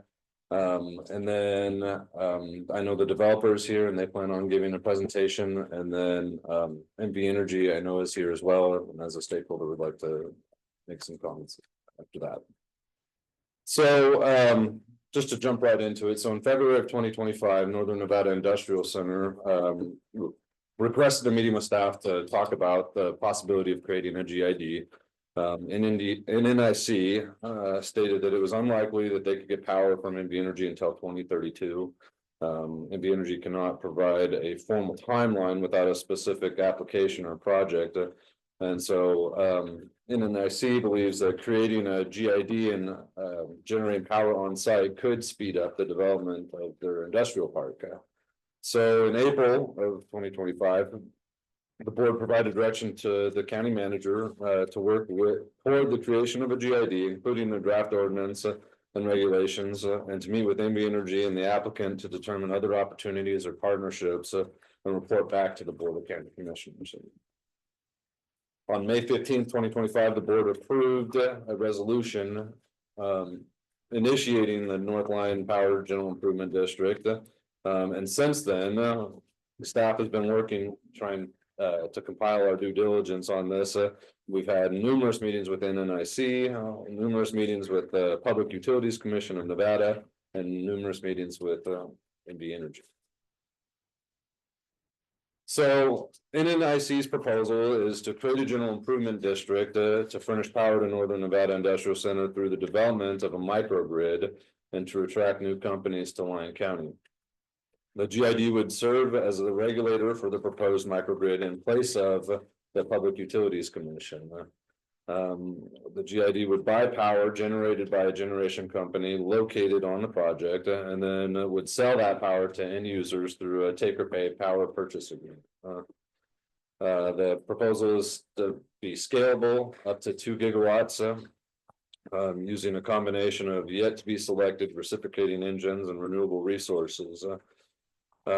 First phase would be 450 megawatts of power, and the GID would contract operations, maintenance, and billing to an experienced third-party contractor. NNIC has engaged third parties to build the infrastructure and operate the power plant, distribution and transmission, to include the maintenance and billing, customer support, and related functions. The GID would purchase from the generator and sell the power to the end user, as I mentioned before. And the GID would contract with that third party to do a lot of the billing and administrative tasks and the energy management. So kind of to walk you through our due diligence a little bit. This was a little bit outside of our area of expertise, not a little bit, a lot outside of our area of expertise. And so we hired Joseph Reynolds, who's here today, of Hutchison and Stephan. He served as the general counsel for the office of Governor Sandoval, and he was the chair of the Public Utilities Commission from 2016 to 2018. We conducted research on the formation and structure of GIDs and the rules and regulations regarding power, and we, as I mentioned before, held multiple meetings with both the Public Utilities Commission and with NV Energy. So just to kind of walk you through our meetings with the Public Utilities Commission to kind of summarize that. So we met with both PUCN leadership and staff of separate meetings. The PUCN confirmed that the GID is not subject to PUCN regulation if it's created, meaning that this board, or excuse me, not this board, but the General Improvement District Board would serve as that regulator. And they confirmed hearing similar timelines as presented by NNIC from developments around Nevada.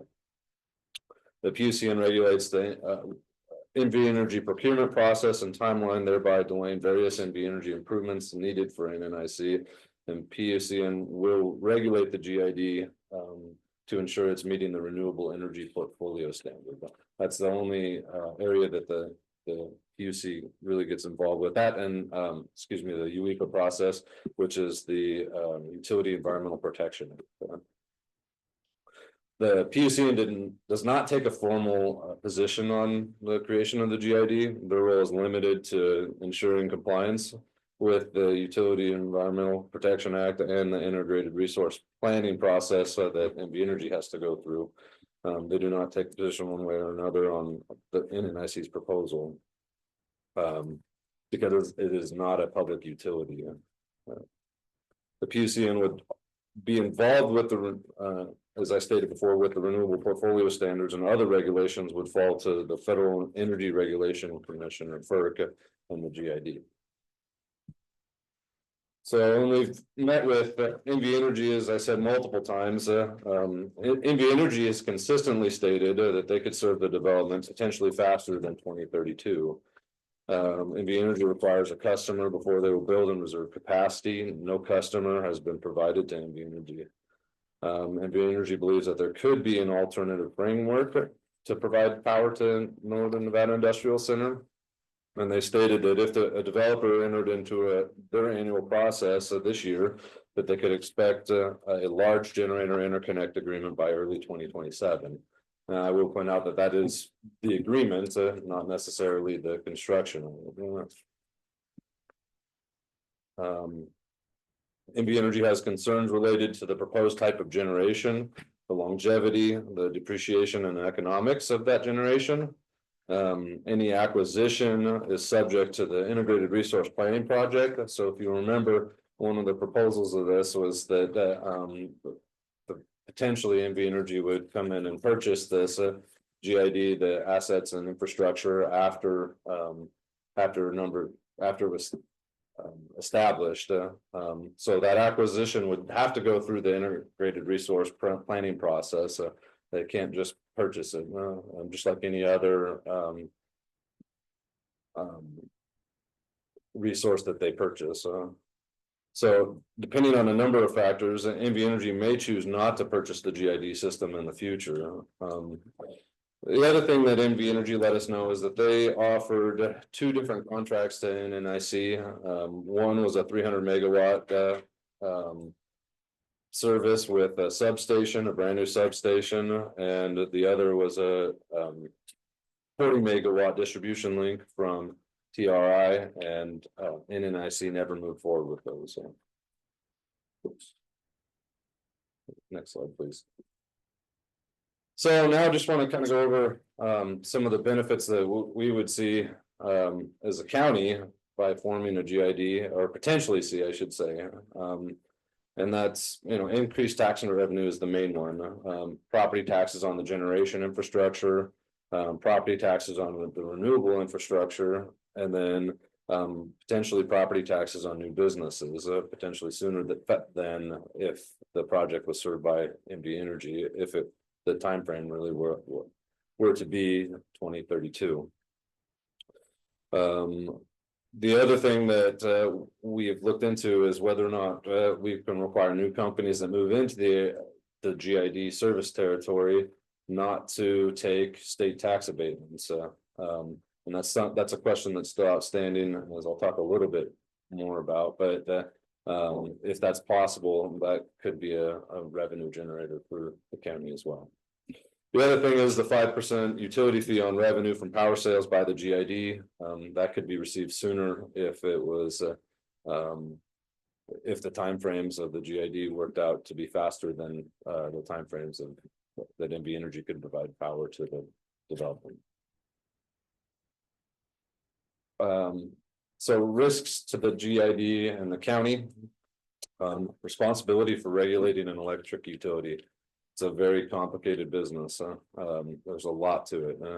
And so there's liability for power outages without an interconnect. There's obligation for the renewable energy portfolio standard. The GID is responsible for overseeing rates and charges for the customers in the GID, and just the overall rules and regulations. Another big concern of ours is the GID may incur debt. It's possible that can be mitigated, but any general obligation debt, that if something were to happen and the GID couldn't make good on that, could end up getting passed to the county. And that's obviously a concern that we would want to limit. Stranded assets is another big one. If something happens with the generation, and either the generator goes bankrupt or walks away or something along those lines, you could have some stranded assets there. Liability from fires. I'm sure everyone has seen that in the news from other utilities. Yesterday we had a pretty windy day, so it's a good example. I mean, if there's a fire that's created by a down power line, there could be some liability there. Liability from malfunctions and ability to provide power to other losses. So the GID eventually is proposed to be grid interconnected, but it initially would not be. And so any catastrophic issue with the generation, there could be prolonged outages. And so it's possible that there's some liability created there. And liability from malfunctions, say that there's a power surge or something, and you're serving a data center and there's some expensive computer hardware in there, that could be an issue. Generation not performing as represented, that's another risk. If we don't have the power to sell, that could be a problem. If you've got an agreement to sell it. End users not paying the power bill, it's something that we have to consider. If we've got an agreement to buy the power, but we're not getting the payment on that, how does that get resolved though? And then complaints or suits related to the formation or operation of the GID. So next, I'm going to talk a little bit about the GID formation process. GID is a separate legal entity from the county. County's authorized to form a GID under NRS 318, and NRS 318-117 specifically allows for the creation of a power GID. Gives the power GID the right to, or the ability to acquire lands, rights, or other property necessary for the construction, use, and supply, operation, maintenance, repair, and improvement of the works used and useful primarily for the production, transmission, or distribution of electric energy to or for the public for any purpose. 2, to furnish, deliver, and sell the public light and power service. To the public light and power service, and 3, purchase generating capacity on the terms set forth in subsection 3 of NRS 244A.691. So the steps to form a GID, the first step is the initiating resolution. We've already done that. That's been completed. That was done in May of this year. The next step in that process is to create the service plan and approve the service plan. That service plan, you can think of it like the business plan for the GID. It's got details in there on how it's going to be financed, what the costs are going to be. We'll get into that in a minute, but it's really kind of how that operates. And you have the initiating ordinance. Initiating ordinance can probably be done concurrently with the service plan. But that's what really gets the process started. And then you've got the organizing ordinance, which this has to be done after the service plan and the initiating ordinance. So you can think of the organizing ordinance kind of like your articles of incorporation for a company. In fact, it gets filed with the Secretary of State, just like the articles of incorporation of the company. Next, Mr. Foley is going to talk a little bit about the service plan and the requirement. Before we move on, this might be for our district attorney. I read in a disclosure when we first were talking about that. Should I have read that in already? Steve Rye, district attorney, I would recommend that you just at least make a statement similar to that disclosure. Well, I have the same one, so I just for the record, again, Commissioner Jacobson, I want to make a disclosure. My wife is employed by MU Energy and has been for 38 years. My decision either for or against on this item does not affect my wife's employment, and it does not affect my commitment in a private capacity to the interests of my wife or family as she works in the customer service department. I do not believe this is a conflict, and I'm going to be voting on this matter. I wanted to make this disclosure to be transparent with the board and public. Should have read that first. I didn't want to interrupt you. Mr. Foley. Josh Foley, Lyon County Comptroller for the record. On the service plan, there are a few things in statute. You've got them on the screen in front of you. I won't bother reading them to you. I'm just going to give you some general information that goes along with what a service plan is. As part of forming a general improvement district, my understanding is part of the board's obligation is to figure out if this is a financially viable enterprise, which is why you do a service plan. You put together what the detailed information is that you have available at the time and make sure that it actually makes sense and is financially viable. I don't think anyone in this room wants to be in a situation where and I'm gonna just pull figures out of thin air here, but a $500 million power plant is put into place. And the cost per kilowatt hour to the end users is 5 times what they would be paying if they were connected to NV Energy. If it's not financially viable and doesn't make sense, then we really want to address that and change the service plan to make sure that that doesn't happen, or we have a better business model as we go forward. So that's the board's chance to look at it, make sure it all pencils out, to make sure that we have what's actually going to be constructed. They're not going to hold you to this, but this is your due diligence to say what is supposed to be in a service plan. What's the detailed level we should be looking at? Does this make sense for the citizens, for the businesses going into this park and so on and so forth, and to protect people from liability? So that's really what we're looking for here, is a business plan, so to speak, of what this district looks like, so the board can make an educated decision on what that is. To this point, we've put together a service plan.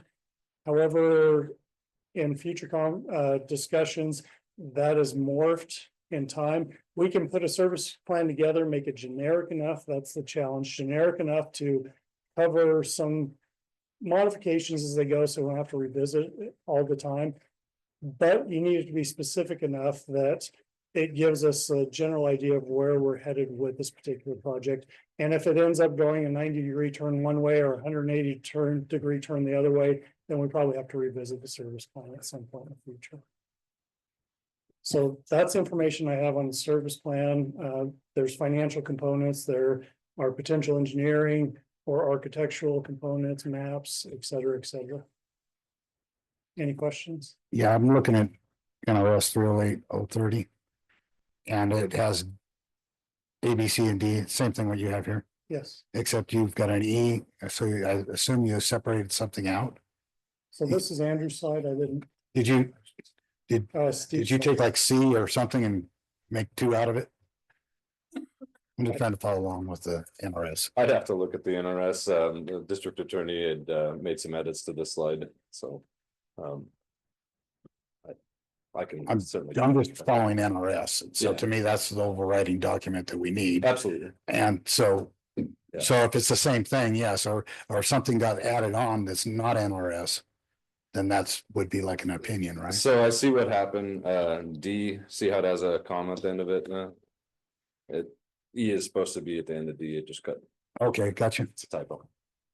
Thank you. Yep, no problem. Next slide, please. So the process for the service plan, I'll just run over that a little bit. Service plan has to be filed with the county clerk 10 days prior to a BOCC meeting. At that BOCC meeting, the board sets a public hearing date. That public hearing date has to be within 30 days. Written and legal public notice have to be given. The service plans then delivered to the planning commission for consideration, and then a representative from the planning commission has to attend the Board of County Commission meeting and make recommendations to the board at that hearing. Then the board can determine whether or not to approve the service plan or not. And then within 20 days after the BOCC hearing, the Board of County Commissioners shall advise in writing all interested parties of its action on the service plan. Overall, this process is a minimum of 3 weeks, but likely longer. So, you know, I would say probably outside you're looking at 40 days just because you got 10 plus 30. Inside probably 30 days to complete that process. Some of that is driven by the public noticing that has to happen because it has to be noticed 3 times in the newspaper. And so you have to make sure that that you're doing that prior to the hearing. So that's the formation process. So approval of the service plan is required before the formation of the district, as I mentioned previously. The service plan is then incorporated by reference into the organizing ordinance. The facility services and financial arrangements of the district shall conform to the approved service plan. So once the service plan is in place, NRS requires that the GID pretty much follow that service plan. Not that it can't be changed in the future, but it means that it has to go through that original process again to change it. So the whole 10 days and the hearing and everything, the Board of County Commissioners is ultimately the one that approves any changes to that service plan. The material modifications of the service plan are made by petition to and approval by the Board of Commissioners. As I said, that petition comes from the either the members of the GID or the GID board. And then any unreasonable departure from the service plan as originally approved may be enjoined at any time by a district court upon motion of or any Board of County Commissioners or upon the motion of any interested party. Next is the initiating ordinance. It's pretty standard. It's just got to set forth the name of the proposed district, statement of the district's basic powers, a statement that the ordinance creating the district will be based on these findings, and a general description of the boundaries of the district and the place and time for the hearing on the creation of the district. That's why this really has to be done prior to the service or after the service plan is approved or concurrent with that, because you're not going to know the hearing date unless that's already done. And then you've got the organizing ordinance. As I've stated several times, that can't be approved until after the service plan is done. It must include the service plan by reference. And then the Board of County Commissioners has to give consideration to all the protests that are filed as a part of that. The public has the authority, or excuse me, people within the GID have the ability to file protests. Which in this case, at the moment, there's only one property owner.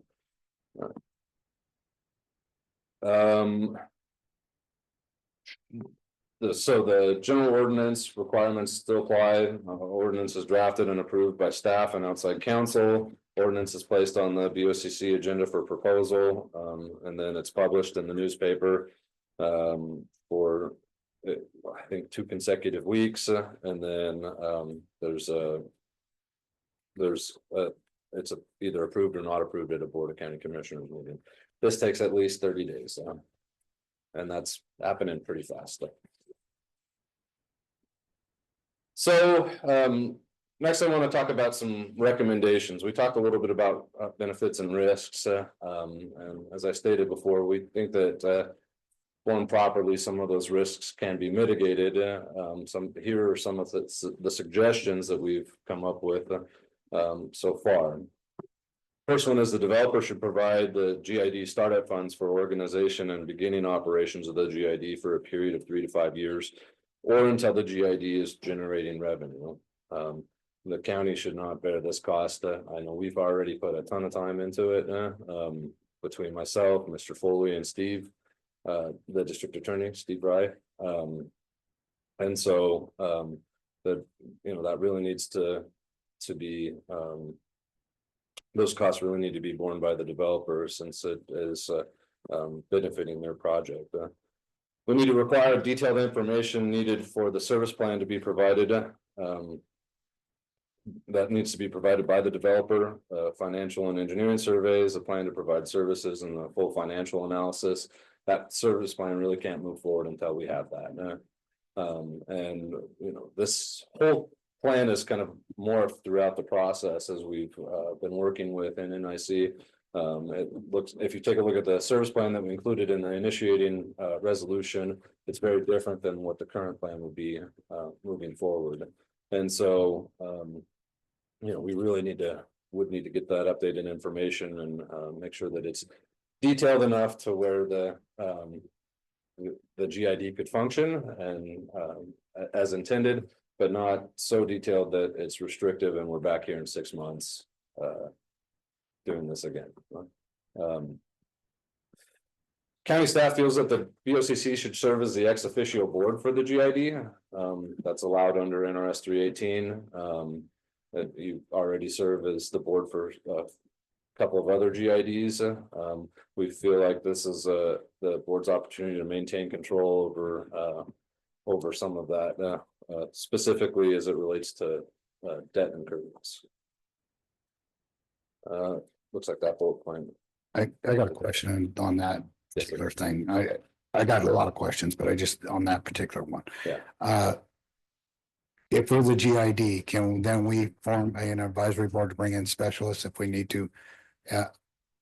So yeah, that is one of the remaining questions that we have is, should there be an advisory board? So you beat me to it. But yes, that can be done. Okay. I mean, the other option is that the GID has its own board that's separate. But again, I think that there's more risk to the county if that takes place. But it's something that maybe we need to analyze further. As I talked about briefly, the GID should be prohibited from issuing debt. We believe we can do that through that service plan and the organizing ordinance. It avoids issues with NRS 308.0601G, which says that a GID can't take on debt, be formed to finance infrastructure for solely for private development. And so if there's no debt, we're not financing that. What's that, 060? 0601G, yes. Thank you. And then the GID should pursue grid interconnect right away. I think that limits some risks there, as we've talked about with power outages and potential issues that could happen as a result of that. Now, that won't happen on day one, or is not likely to happen on day one, but we feel like that's a really important piece of this. So the insurance for both the generator and the operator must name the GID as an additional insured. Performance bonds should be in place for the generator and potentially the end users. If possible, require agreements with new end users that they will not apply for state tax abatements. I think that's important to generate some revenue for the county, but we're still looking into that question. And then we should establish checkpoints in the organizing ordinance so that if certain milestones are not met within a certain time frame, the GID is dissolved, meaning if projects don't move forward or any number of things happen or don't happen, that the GID would automatically be dissolved, or it would come back to the board for consideration. But that way it's not out there in perpetuity, not doing anything. If for the GID board, couldn't we just agendize it when we didn't need it? You could, but our recommendation is still to have some of those parameters in the organizing ordinance. So, question on that, agreements. Is that the previous slide? Yep, yeah. So if dissolved, can you repeat that one again? About if it's dissolved, then we can say we can end the project? The GID itself, yes. So what as far as lawsuits, does that open us up if we dissolve it and all of a sudden now we're flipping the bill for legal? So what I would say is that would only take place if certain things didn't met. The generation didn't come through. We never got an end user, within a certain time frame. That type of thing. I mean, I think if you had a generator and you had an end user and it was all working properly, that wouldn't trigger. You wouldn't want it to, because you're absolutely right. I mean, you can't just back out in the middle of it once you have agreements in place. So. But what if the county's permitting or some of the businesses coming in didn't meet? And so it was almost like the GID would, or the generator would, the organization would blame us for standing in the way of some of that due to permitting or whatever. Yeah, I understand your question. I'd have to probably defer to legal counsel on that one. Sorry. Steve Rye, District Attorney, and I'll let Joe Reynolds chime in, but if I understand your question is if the GID were to try to dissolve and there were contracts and things going on, would there be an issue with that? Well, yeah, or if, let's say, the zoning or permitting for businesses wanting to come in and purchase this, and it was all, it would appear that maybe our policies or titles or whatever got in the way of those businesses coming in, and now all of a sudden it could appear that we're standing in the way of selling the product, the energy. Agreed. Yeah, that would be a risk for the GID, certainly. The idea behind those milestones is try to avoid that issue and make clear to everybody coming in that the power is only available if these certain conditions are met.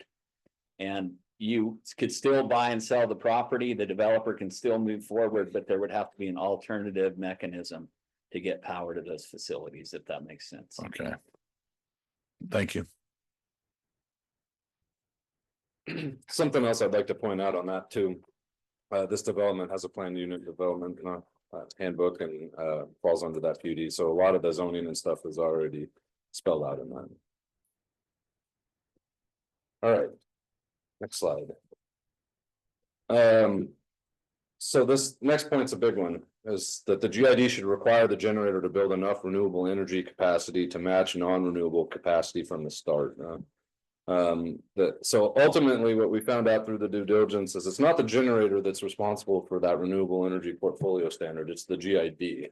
And it's the GID that gets fined and penalized if it's not meeting that renewable energy portfolio standard. Now that'll be handled through contracts, or is likely to be handled through contracts with that generator, but that needs to be one of the stipulations in that contract, is that renewable energy gets built at the same time and comes online at the same time. I mean, there's other ways to do it, right? So you can do it through the purchase of credits essentially on the open market, even if you're not connected to the grid. We feel that's kind of risky though, because you've got this looming deadline in 2030 that 50% of the power has to come from renewables statewide. So as we get closer to that deadline, those credits are going to be not as available and could potentially be more expensive. And so to eliminate that risk, the renewables should be built at the start of the project. Should also be a clause stating that if state law changes, the GID standard changes either up or down. Meaning if they get rid of the renewable portfolio standard, that can go away, or they reduce it. Or if the legislature says, no, we want 75% or 100%, that goes up with it to make sure that we're tracking with that. The county should evaluate whether the GID should own the distribution or transmission. This is something that we have debated internally quite a bit and had numerous discussions on. And I don't have an answer for you at the moment. There are some benefits to it and there are some risks to it. The current proposal from the developer is that the GID basically doesn't own any of the infrastructure. We literally buy and sell power and have a license to use those lines. And like I said, in some ways that makes sense. But in some ways it could provide some risk when it comes to time to interconnect to the grid. And so that's something that I think we need to explore more. The GID must require take or pay agreements from the end user. So a take or pay agreement is that they use the power and pay for the power, or they pay for that power whether they use it or not. That provides less risk to the generator, provides less risk to the GID, and ultimately provides less risk to the other users within the GID. If you have a large user that let's say a data center, and they're using 500 megawatts of power, and then you've got some other smaller manufacturers, or you've got a distribution center or something along those lines that aren't using much power. Well, if that 500 megawatt customer stops paying, or if you didn't have a take or pay agreement and they paid a lower amount, then it would increase the rates for everyone else, and that creates a lot of risk. And so we think that's key. And then agreements with all parties need to include indemnity and hold harmless clauses for the GID. And we think that's really important. So remaining questions, complete service plan, we still have to get that. And a lot of that information is going to have to come from the developer on that. And so, you know, and we have been working really well with them and continue. So they're aware of this, and you know, I expect that to move forward. We got to find out, determine whether or not there should be a GID advisory board. So Commissioner Keller touched on it a little bit. So this board can certainly serve as the governing board for it, but then could have an advisory board that is made up of experts providing information to this board, with this board having the final say. It's really something that we have to consider, and I again don't have an answer on, and that's why it's still a remaining question. And then can the GID require new customers to not apply for the state tax abatements? And I think you know, if we can do that, I think that's a huge benefit to the county. So with that, I'm going to turn it over to Mr. Foley here, unless there's any other questions on my presentation. Commissioner, I just wanted to say a very unique and complicated situation. I really appreciate Mr. Foley and District Attorney Ryan, yourself and staff working so hard to get some of these issues resolved, because it's a big jump. So appreciate it. Thank you. I forget how many attorneys and engineers the PUCN has on staff, but it's in the hundreds. So it's definitely a complicated issue. I got one. Go ahead, Commissioner Casanelli. Thank you. Assuming everything went forward, gets built, it's in operation. What happens if the next door neighbor to the industrial center develops and all of a sudden they want to expand into our, you know, into that grid? Well, not grid, but into that generation. So, I mean, that's an excellent question, and you know, again, something that we've had discussions on internally. What something like that would look like ultimately. You know, the GID board could expand the service territory of that if that was the case, but you'd have to make kind of the similar determinations. You know, I would say that if power from NV Energy is available, it would be very difficult for the GID to make that determination. You know, the other thing too is that that I think we've really got to consider is, if the GID is created, are we going to get asked to create other power GIDs? I don't know the answer to that. Commissioner Hendricks. Yes, is NNIC on board with your recommendations? I'll let them answer that.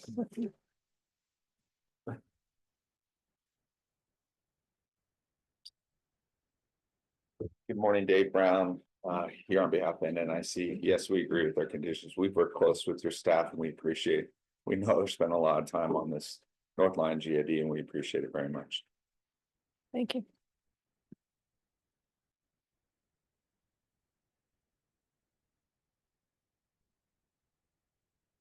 Any other questions? I'm probably going to have something later, but I'll be here all day. Yeah. Well, I'm kind of looking at the NRS, and I think some of it might pertain to us, might not. And so it looks like it's conflicting. So I want to hear from everybody and then see how that works out. Sure.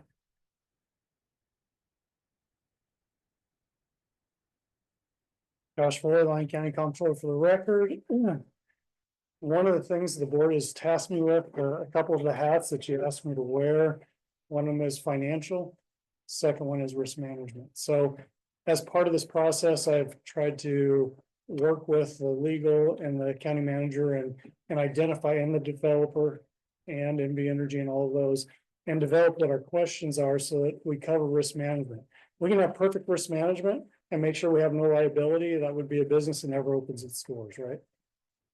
Never have a risk that way, but you never get there. The question is what's an acceptable level of risk as we go forward? So I'm going to go through and I'm just going to talk really quickly about what we've been discussing for the past since February, because it's not like it's been a, hey, here's a concept and the developer's kind of punting it down the road or the county's punting it down the road. There's been a lot of interactions, a lot of questions, a lot of how do we get from here to there and what changes in the proposals as we go along change based on those discussions. And so it's been a moving target all along for everybody, and that's a challenge for the developer, for the board, for staff.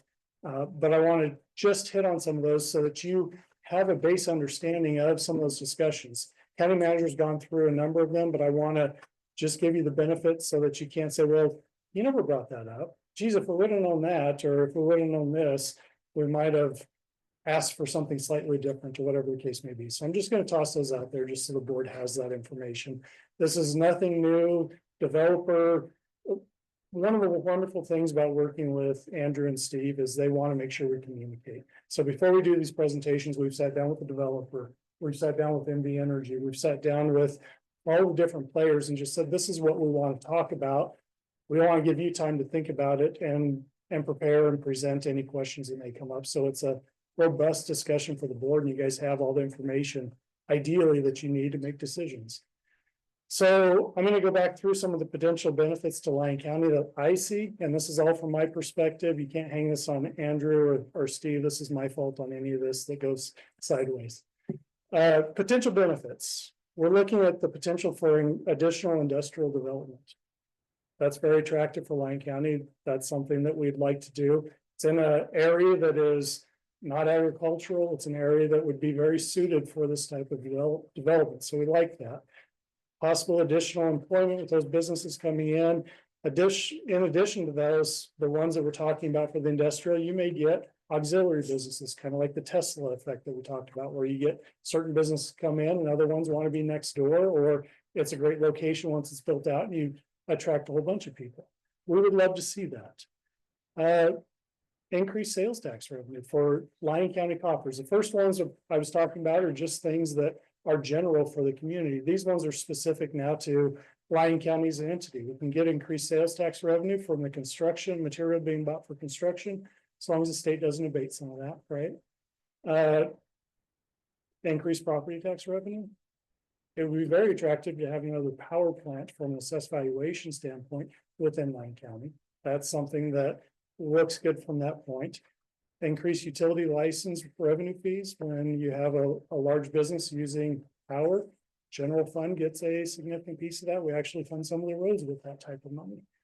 We haven't quantified any of this yet. This is just, these are potential benefits we see, or I see.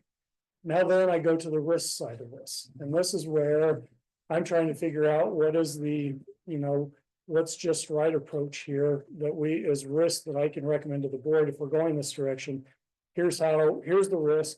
And there are things that we have discussed with the developer on how to mitigate those, or some of those are just risks that are going to be inherent and there's not a lot you can do about them in the short term.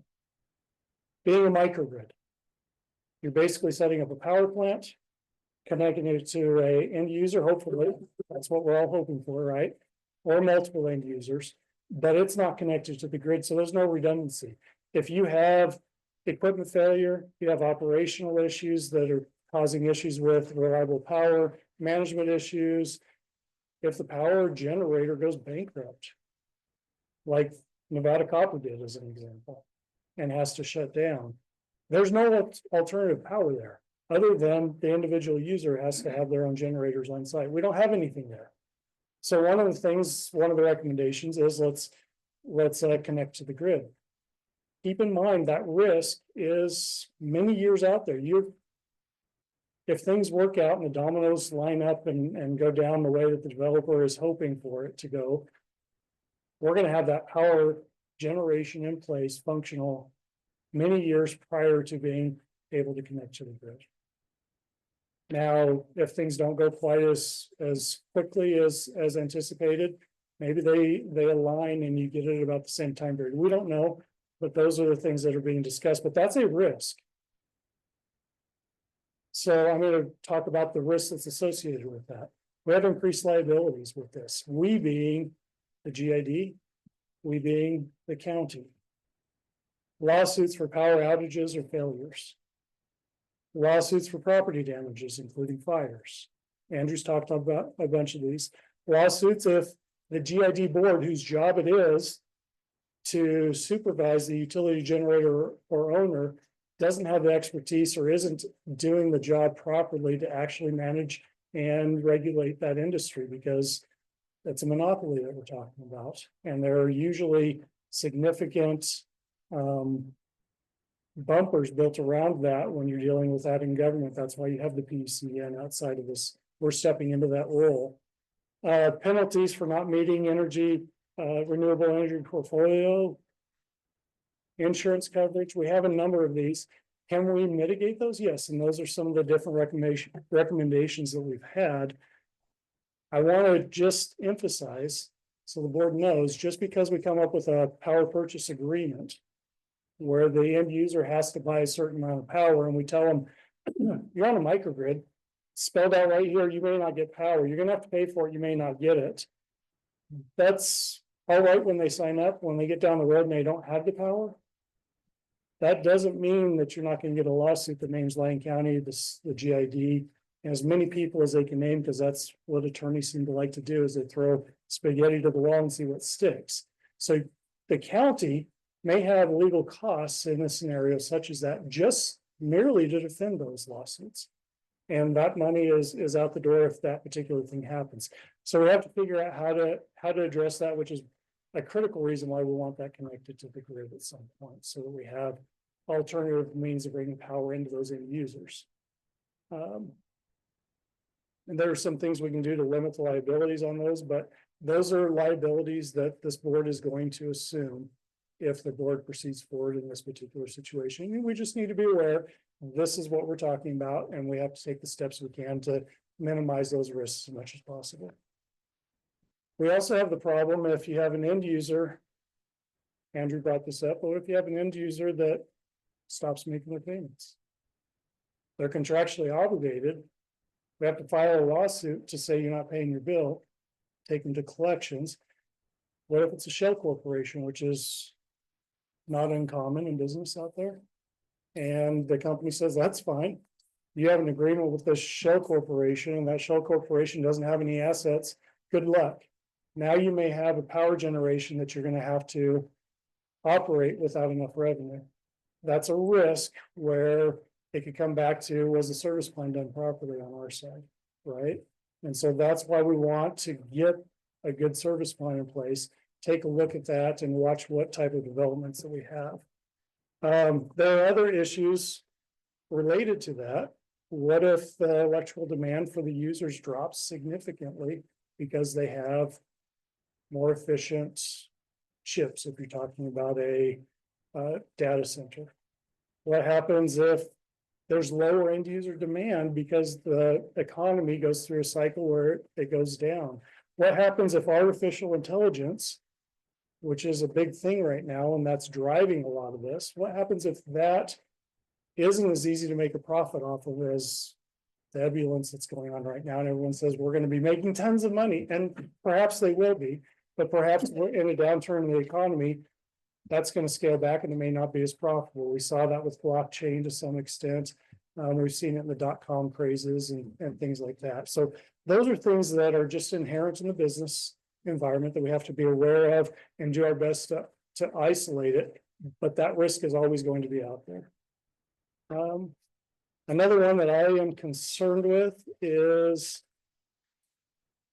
that the county or the GID staff or professional staff, we don't have the expertise to properly oversee an electric utility. It's one thing to oversee an electric utility and say, I'm going to be the city of Fallon, I'm going to build the distribution infrastructure, and I can make sure that I hire linemen to go in and make sure those lines are repaired and kept in good repair. It's a whole nother thing, different level, if you're doing power purchase agreements, if you're doing between both the generator and the end user, those type of things, and regulating, stepping into the PUCN's role again, regulating the power generator. What type of equipment are they putting in? Is that type of equipment going to be of sufficient quality? Are we doing it to code, or all of those things where it's a level of expertise we haven't done in the past? Because there are very few companies out there that build and operate data, or not data centers, but power generation. Hopefully you get the right ones. I think they're partnering with some good people with that, but we still have the oversight and liability with that oversight. So we have to establish construction standards. We're talking about additional professionals with experience in electric industry management, attorneys, engineers, accountants, establishing construction standards, reviewing construction plans, giving competent oversight to the power generator and the power operator, setting rates. That's a part of the process as well. Developer agreements, power purchase agreements, and other necessary agreements. Now, I'm not saying that we haven't taken measures and recommendations to address these. I'm sure because the developer has had all of these questions for a little while, they're going to be able to come up and say, here's where we're at and what we can do to help that. And those will mirror, I think, what Andrew has presented so far. One of the things that I worry about a little bit is that to this point, we've received a conceptual plan. So conceptual plan is we want to build a development, we want to build power, we're going to build a data center or two or more, and then we're going to have other business users in that business plan. Fantastic plan. I can tell you from what I'm hearing out from my contacts out there is that these large data centers, which is a driving force for the power generation here, I think. These large data centers are out there talking to almost any and every developer that's out there. They're talking to municipalities, they're talking to NV Energy, and they are not putting all of their bets on one horse.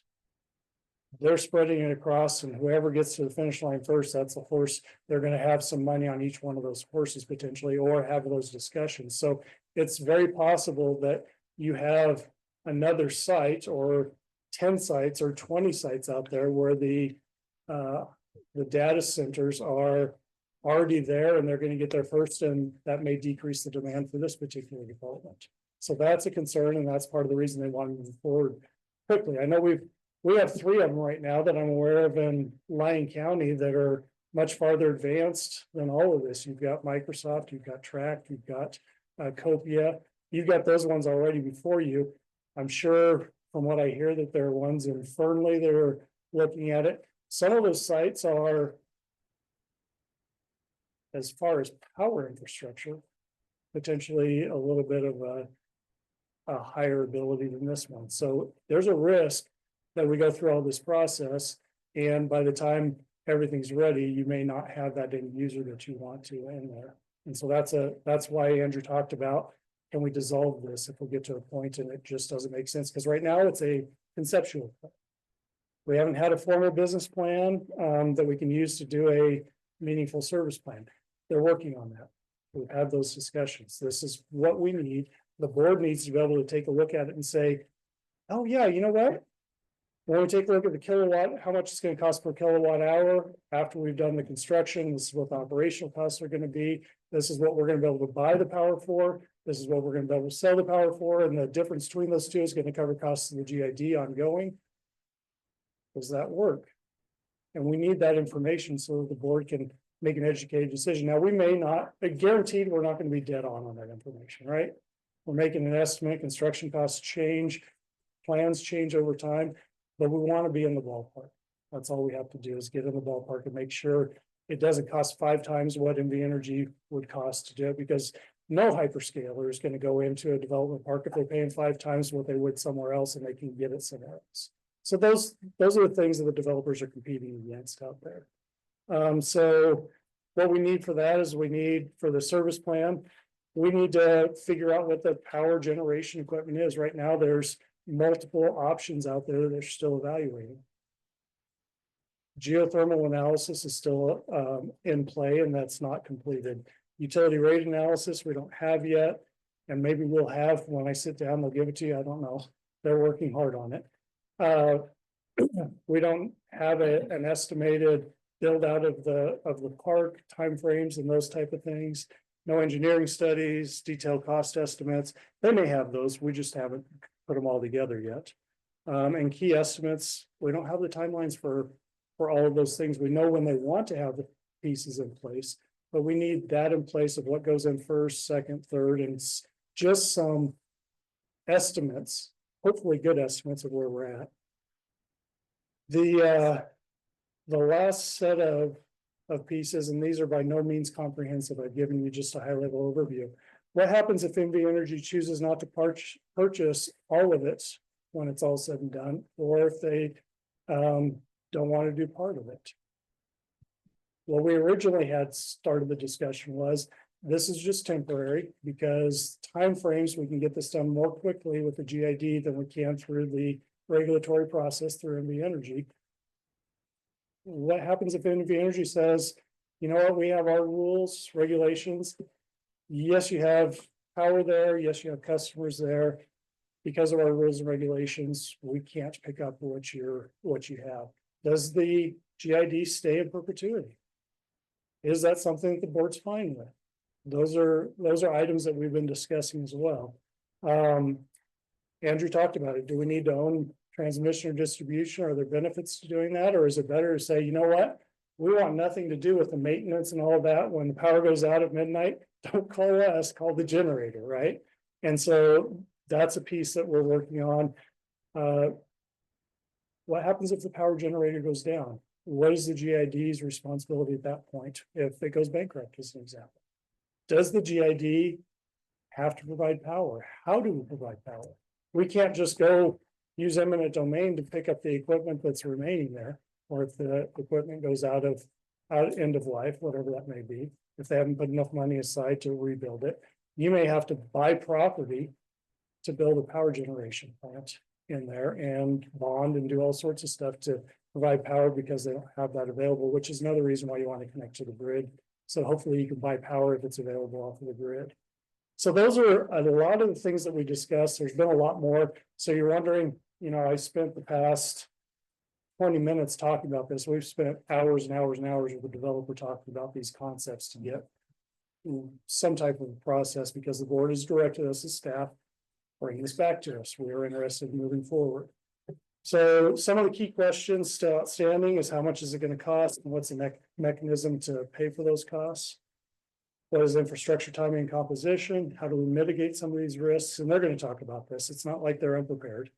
What are the contingency plans in the event of operational failure? How do we provide sufficient oversight? And what items should be completed prior to the potential creation of a GID? Andrew's gone through a lot of those for you, but those are the questions we've been talking about internally, externally, with PUCN, with NV Energy, with the developer.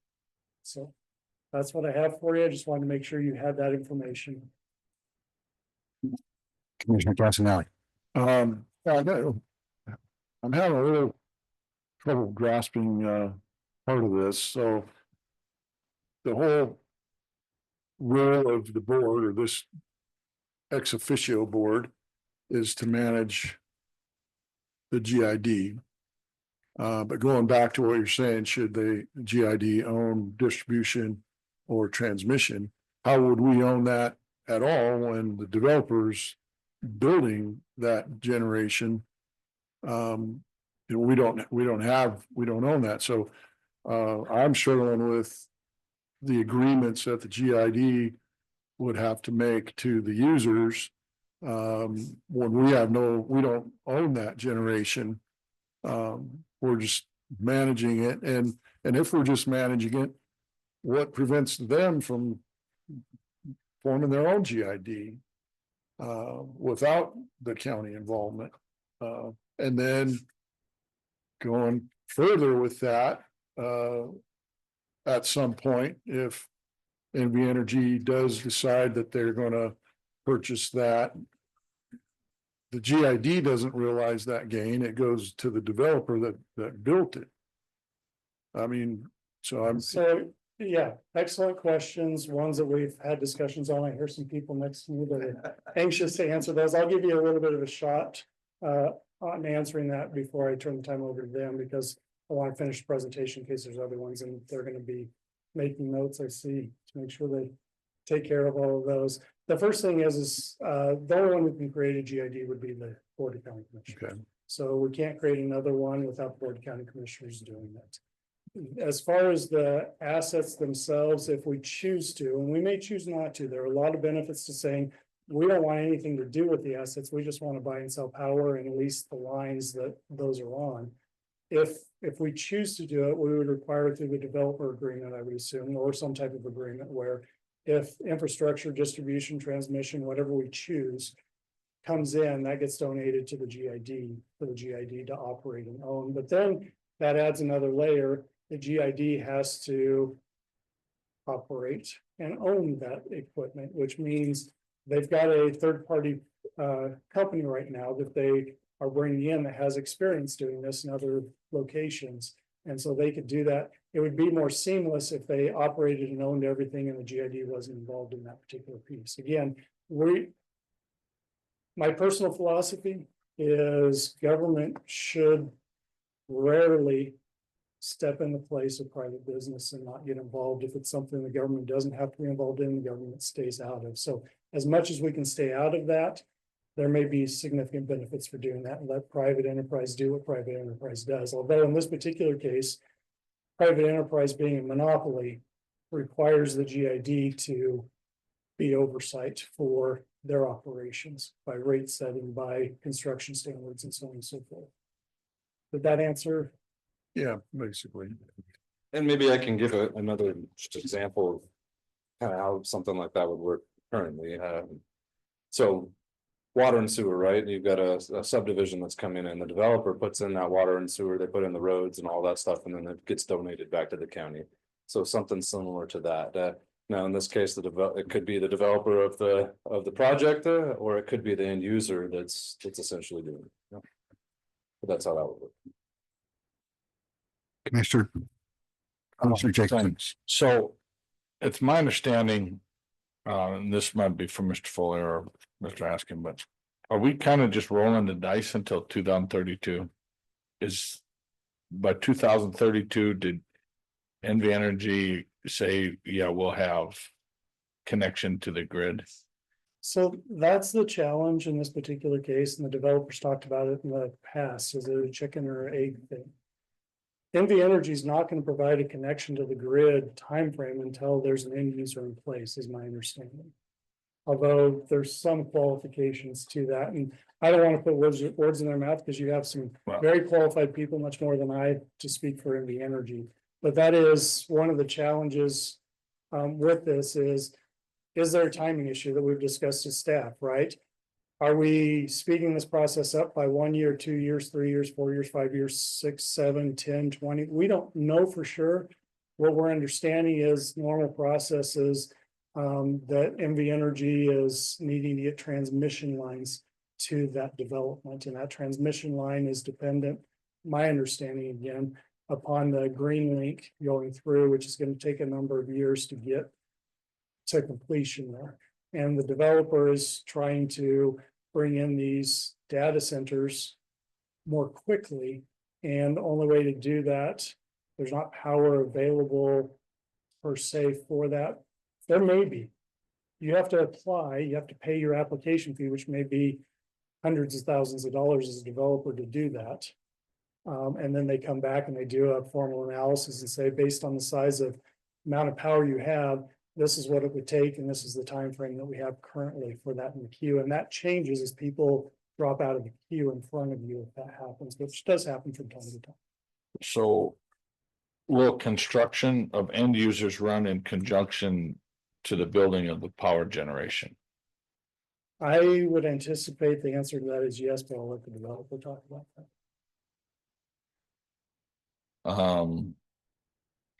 And then we've heard about what does, sorry, Chair, but what does the desired pool of a GID board member look like? It sounds like I've heard we need experts on that, but do we have that pool available? So two pieces that you have, if you spin it off as its own legal entity, where like the Stagecoach General Improvement District would be a perfect example, they're their own legal entity. This board doesn't have any oversight over them unless there are problems, in which case you can dissolve that board like you did the Silver Springs General Improvement District and become the ex officio board of that. So this board can just operate as that board. You can hire staff members or contracted people, just like you do for any other operations, water, sewer. We have a contractor that you just signed some with the Dow today on providing expertise for water and sewer in this particular case today for that. So that's one option. As far as a GID board, official board, if you were to spin it off, technically that is based on the residents of the area that GID is in. Okay, I get it. You Yeah. answered my question. An advisory board is a separate Right. thing where you can actually mix some of those staff functions on there and see if we can go by board. Gotcha. Commissioner Hockaday. Thank you, Commissioner Keller. The question I kind of looked at on the slide, one of the slides said, if push came to shove, about energy could do something by 2027. Maybe, possibly. So that was a power generation agreement where they could say, we'll do an agreement, potentially to agree, you build something to our standards and we can purchase that power or even purchase the facility over time so that you can get moving earlier, so you can provide power to the end customer, and we will have an agreement where we take over the operation at some point and buy it from them. No, okay. Yeah, so there are a number of moving pieces. Again, why it's taken as long as it has for us to get to the point that we have. It's not a simple, it's a simple conversation, but it generates a lot of questions. Unfortunately, I generate most of my call that day. Thanks. For questions? Bring you up. Oh, no problem. Do we have anybody else? Yeah, we have a few people online. So with me, we have representatives from General Catalyst. Also from Tenaska online. Tenaska is an energy manager that does what we're talking about all over the country. And so this isn't a new concept we've come up with. We've taken a lot of our direction from Tenaska and General Catalyst, and I'll let them speak to that later. And then also I have an attorney that was also on the Public Utilities Commission, can answer questions there on behalf of the developer as well. But I appreciate your time. Again, Dave Brown for the record, representing NNIC. So this morning I drove through Tahoe Reno Industrial Center on the way to get to this commission meeting, right? I was with the original civil engineer with Vince Griffith, he's here in the audience as well. Back in 1997, 98, when Roger Norman bought the Azamara Ranch, was 102,000 acres, which 20,000 acres of that Azamara Ranch is what we NNIC is now in Lyon County. There was no services there. We drove through there saying, I have no idea how we're going to develop this into an industrial park, but we are. And so we laid out all the services. The last remaining piece of the puzzle was power back then as well. We had water, we had sewer. We created our own improvement district, and we were going to do the same thing with power back then as well, create our own improvement district to do power. NV Energy did step up to their credit, and they are the service provider for Story County and the Tahoe Reno Industrial Center. So we wouldn't be here in front of you if we thought we could get power service in any time frame that made sense for the development. I don't want to do this. I'm a land guy. I'm a land guy. I see dirt. We grade dirt, we put in utilities, and we build buildings, and that's what we do. We are not power people. I have smart power people with me that would love to get into this business, but NV Energy is obviously our first choice. We work with them in Henderson. We work with them in Apex, which is in North Las Vegas. We work with them in Moapa for our Moapa Industrial Park, and we work with them here as well. The only reason we're here is we had two customers, and I'll go back first and talk about the 300 megawatts. So they did commit to us 300 megawatts of power. That was back early on in the process of our industrial park. There was no users at that time. Isn't that how it works? You have the power, you have no users. And so they took that back and served it to Tahoe Reno Industrial Center, which is what they should do. Same thing with the 40 megawatts. We got the 40 megawatt line extension. We had a end user that wanted to build 2 1 million square foot buildings in Tahoe Reno Industrial Center or in NNIC, which would have been fantastic for everyone here. However, the interest rates went up And so did the cap rates, and so they walked away, and so they stranded the 40 megawatts there. We couldn't purchase it, and so it went back to NV Energy as well. But I do appreciate their willingness to work with us and try and do something in this park. We have been working with them. Our attorney here can go into more details on a different structure to where they could provide the service that the GID is serving and be the middleman, right? And do what you're doing. And so we've had ongoing conversations with that, nothing to fruition yet. So we're still moving forward with GID. However, what the county manager told you earlier, if we don't move forward, if NV Energy does come to a resolution with us, then you can dissolve the GID, right? But we have to have a method to move forward. We had two users. One that was going to purchase 500 acres and do a data center campus, and another was going to purchase 1,500 acres and do a data center campus. Both of them left. Both were in escrow. Both of them left because the timeline for energy that they were getting from the utility. And I want to make that clear. That's the only reason we're here. Both of those users are back now, and both of them want to be in the Northern Nevada Industrial Center. And both of them have talked to both Tenaska and General Catalyst and are satisfied with what can be built and constructed to serve them power. Those data centers need what's called 5 nines of reliability. So they need uptime 99.9999% of the time in order to select a place to go. And so when we talk about redundancies with generators, what General Catalyst and Tenaska are going to do is going to design the system to a utility standard where they have redundancy. So think about this way. If we built one 500 megawatt power plant on this site, it's got one shaft. If it goes down, all 500 megawatts are gone. With the engines we are proposing to build and what will be in the service plan and the detail is that we will have these smaller engines that are probably 11 to 20 megawatts in size, and we'll have hundreds of them on the site, right? So that if one goes down, you've still got 199 of these. So your redundancy is there and you're overbuilt for these data centers, and they'll pay for that overbuilding. And let me be clear here also, before we start building generation, we will have an end user in place that commits to that generator, that they're going to buy that through a power purchase agreement that's going to be a minimum of 15 years. And that 15-year agreement is going to be a take or pay, meaning if they don't take the power, they're still paying for the power. So the risk of them taking less power, we don't care if they take less power, they're still paying for the amount of power that they contracted with us.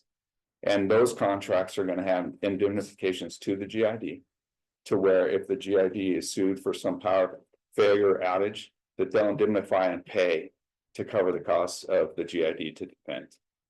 And who we're talking to, General Catalyst and the end users we're talking to, they're not fly-by-night companies. These are $40 billion plus companies that are going to have a bond rating, and they're going to be able to either post a bond or put up cash in order to cover the utility, the GID. This isn't anything new. Also, when we deal with NV Energy, we do all the same stuff. We have to put up bonds. We have to purchase. We have to put up the bonds for large apparatus that NV Energy is going to purchase on our behalf. So this isn't anything new. Tenaska can weigh on and their experience, and they already do this in Texas and nationally, right? They already have these microgrids that they manage, and so this isn't earth-shattering or groundbreaking stuff. I know it is for Lyon County, and I know it is for us, but it's been done elsewhere. So I don't want you to think that we're creating a wheel here that hasn't been done before.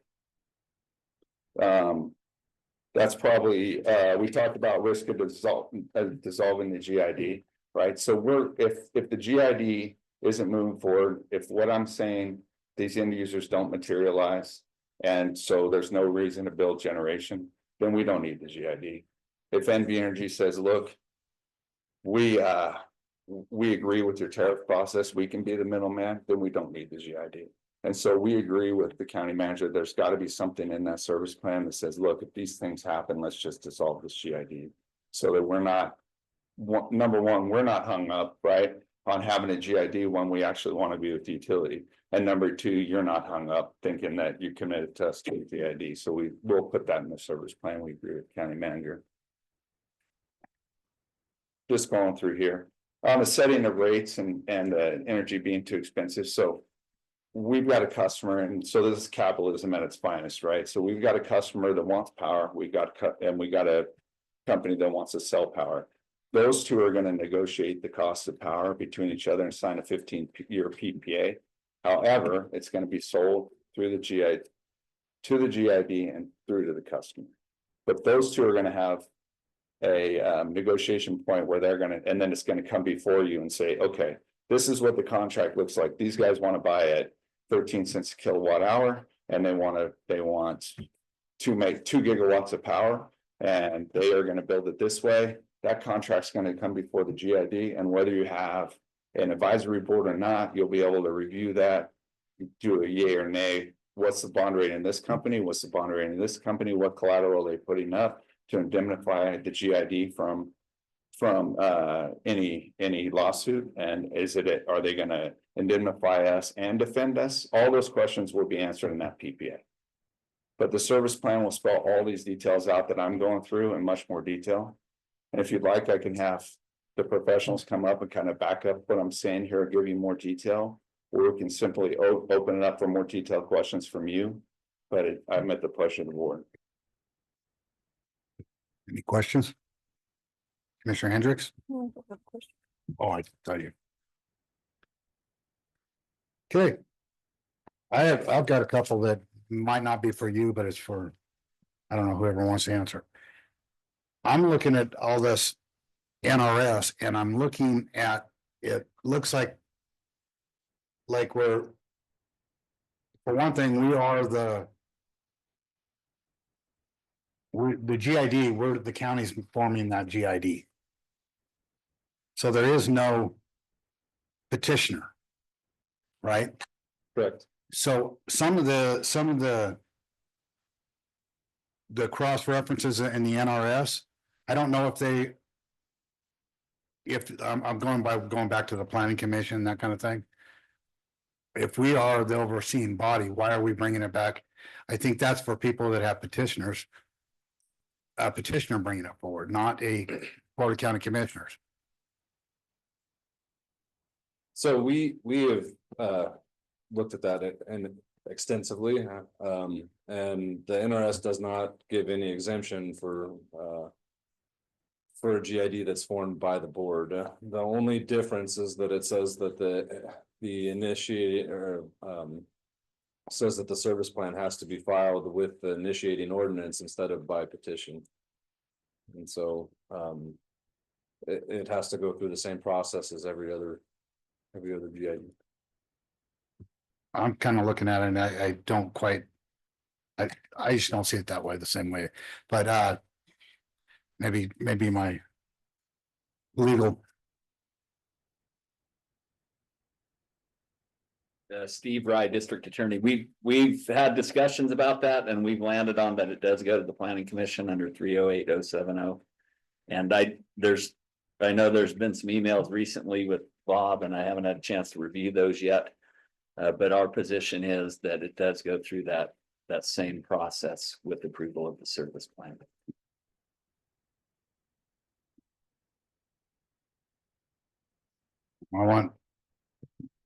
I don't know, I might have to get a legislative intent on, because it doesn't say that 308-070 is in there.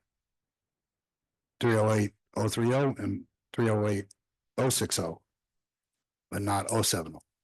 So just because it's omitted, I'm not a legal person, but for me, trying to understand it, I think I need to have that clarification. Because you're setting up these time periods and some of the stuff that's moving forward. So that kind of concerns me a little bit. Also, well, I mean, I will say that, you're talking of a period of a couple of weeks. So I don't know if you want it to be challenged based on the how. if we can get it all done, like I said, I think the county needs this. It's my opinion. And we've already done a resolution to move forward, and I would like to keep it moving forward. Not that cut 1,000 cuts here. I just want to see progress. So I appreciate you bringing this and all this stuff, but I was just concerned about that right there. I think that's all I got for right now. Any other? Again, I do know that NV Energy is here, and I believe they, They're gonna give me more questions. Hello, Jeff. How you doing, sir? Jeff Brigger, for the record, Director of Business Development and Major Accounts at NV Energy, been in the company for nearly 18 years. NV Energy is super proud of serving about 90% of this state, and we've made and are making significant investments across the state. I think roughly $2.9 billion over the next several years. Many of those assets are being developed right here in Lyon County, as you guys know, as it relates to Greenlink. Mr. Brown talked a little bit about the capacity that we had plans for them. We had delivered those in 2021. Those plans were changed on their request and reduced in scope. And a contract sat with these folks for roughly a year sitting there holding capacity that could otherwise be used for other customers. So I want to make that perfectly clear that we've had plans for these folks, and we've been here to support their development and growth within the industrial park. Even after those plans we developed, we engaged with them after they approached us on the GID. We provided a framework, a generation framework. After that, they did give us a written response, but outside of that, there's been no discussion over the last several months. And so, in fact, we just learned about this meeting just earlier this week. So we're here making sure that you guys can get your questions answered, and that we're here to support development in the state. But I want to make NV Energy's position clear. We think establishing the GID is not the right approach, and it's not good for all parties. NNIC came to us initially and discussed about this temporary bridge while transmission was being built to get to their park and serve them. Based on what we have seen initially from them, NV Energy has no interest in owning or operating those assets at any time. The generation units that were provided to us early on in these discussions are generation units that we would not want to own or operate. They're not economic. They're not units that I think would be competitive for our rate structure and our existing customer base. And then just outside of that, we think this approach is super risky for the county. This takes a lot of speculation in account, as I think Mr. Haskin talked about and others about this data center industry and how it's we're seeing requests across the country. And a lot of times the developers that are making those requests are all chasing the same project, right? And so somebody will win, somebody won't. I would say that we've won quite a few here already in the state. We really do value our partnership with Lyon County. We remain committed to be a part of the solution. We have the experience, we have the resources and regulatory framework to deliver reliable, cost-effective energy for the long term. And we believe collaboration, not fragmentation, is the best path forward for economic development and community stability as it relates to energy infrastructure. I'll leave it there. Questions, Commissioner? Anybody have any questions? Yeah. Okay. No questions. Thank you. Go ahead. Good morning, Commission. Good morning, Chair Bob Sweeten, for the record, with the NNIC project. If I may just respond to some of Mr. Berger's comments. Is that all right? So I want to talk briefly about his reference to the negotiations have gone stale or any alternative aren't occurring on this project. That's specific to this particular project. That's not an inaccurate statement. And that's because NV Energy's position is they've said, hey, maybe there were plans in 2021. The world's changed a bit since then. And so far their response has been, hey, we can power you after 2030, 2031, 2032. That's where they've been. And we've been clear, hey, we're going to explore a parallel path. I want to discuss with you a little bit of that parallel path, because I do think it is not accurate that discussions have not continued.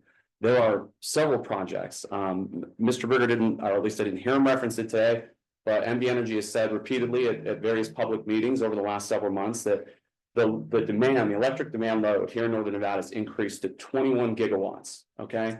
To put that in perspective, the entire Northern Nevada load as it stands today is about 1.8 gigawatts. So we're roughly 11 times on demand. Now, some of that's probably duplicative load, right? These are businesses, they're trying to all compete for the same space, but we won't know that until some of these projects are built and deployed.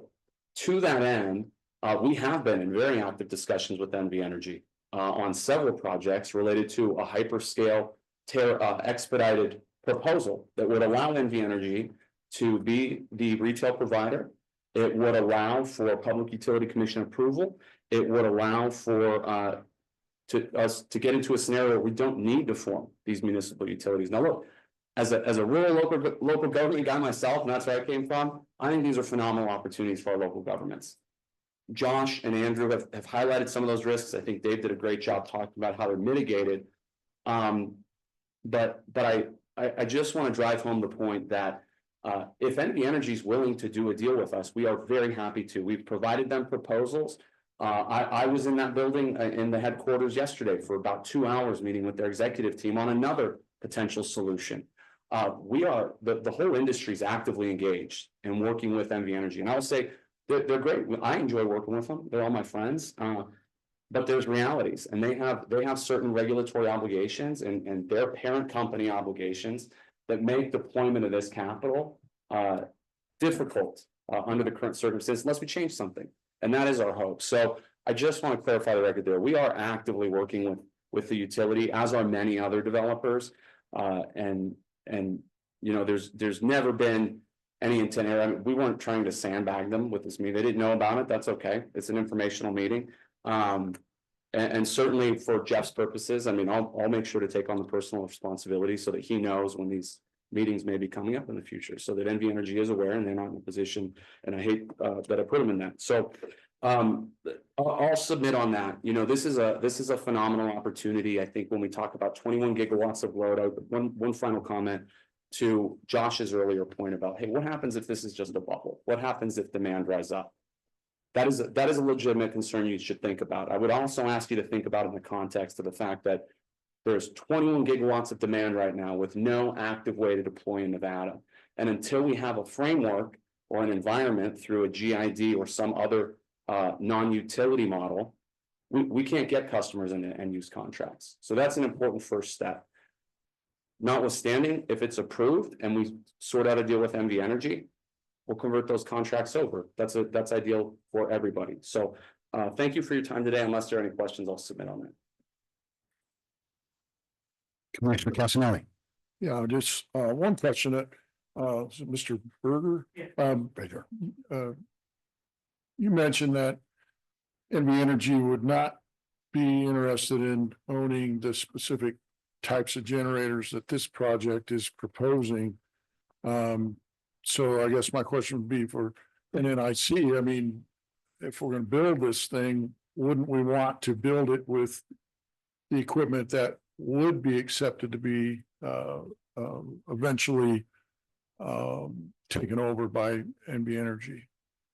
And I've heard the lack of availability is one issue for that equipment, but it just seems to me if we're going to build it, we want to build it so that it would be attractive for you to take over. Yeah, Commissioner, that was part of that framework that we had provided them, was some of the specs that we would need for the generation. Make sure it's cost competitive, right? I think one of our benefits in Nevada is that we have very competitive rates, and I think that's been a boon for our economic development across the state. And it's very important to NV Energy to maintain those rates. So we have to have generation that's efficient, cost effective. Thanks.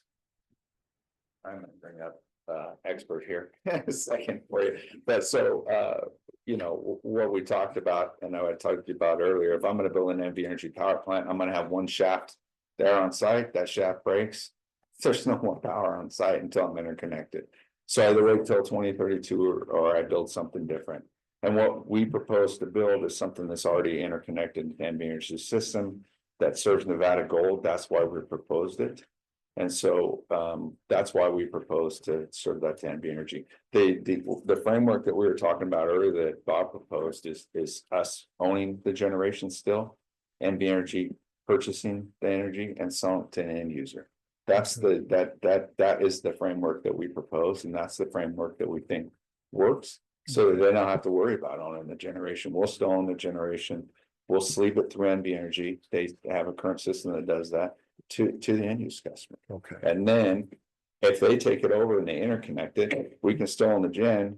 And then we can build and dedicate a different power plant, which was what we showed on our second phase, which was a combined cycle 500 megawatt power plant. Then would be right on the Green Link line, and that would be what NV Energy would take over. So that's the conversations that Bob has been having with their general counsel and their CEO. Commissioner, I'd just like to respond to that. I think that's always been the case with our discussions, at least early on with NNIC and others across the state. And I would think Mr. Sweeten would agree with this. Bring us a customer. And Mr. Brown referenced a couple of them, but those have not been at the table for us to discuss with. So I think that's where we got to get to, because as Mr. Brown discussed, we need a commitment for that energy that's being generated out of that plant, so it doesn't impact our existing customer base. And we've got Tenasco on the phone, if you'd like them to speak to that, but there are the existing customers that are back. And they don't want to spend the money with the utility to make that application because they've already been told to go elsewhere.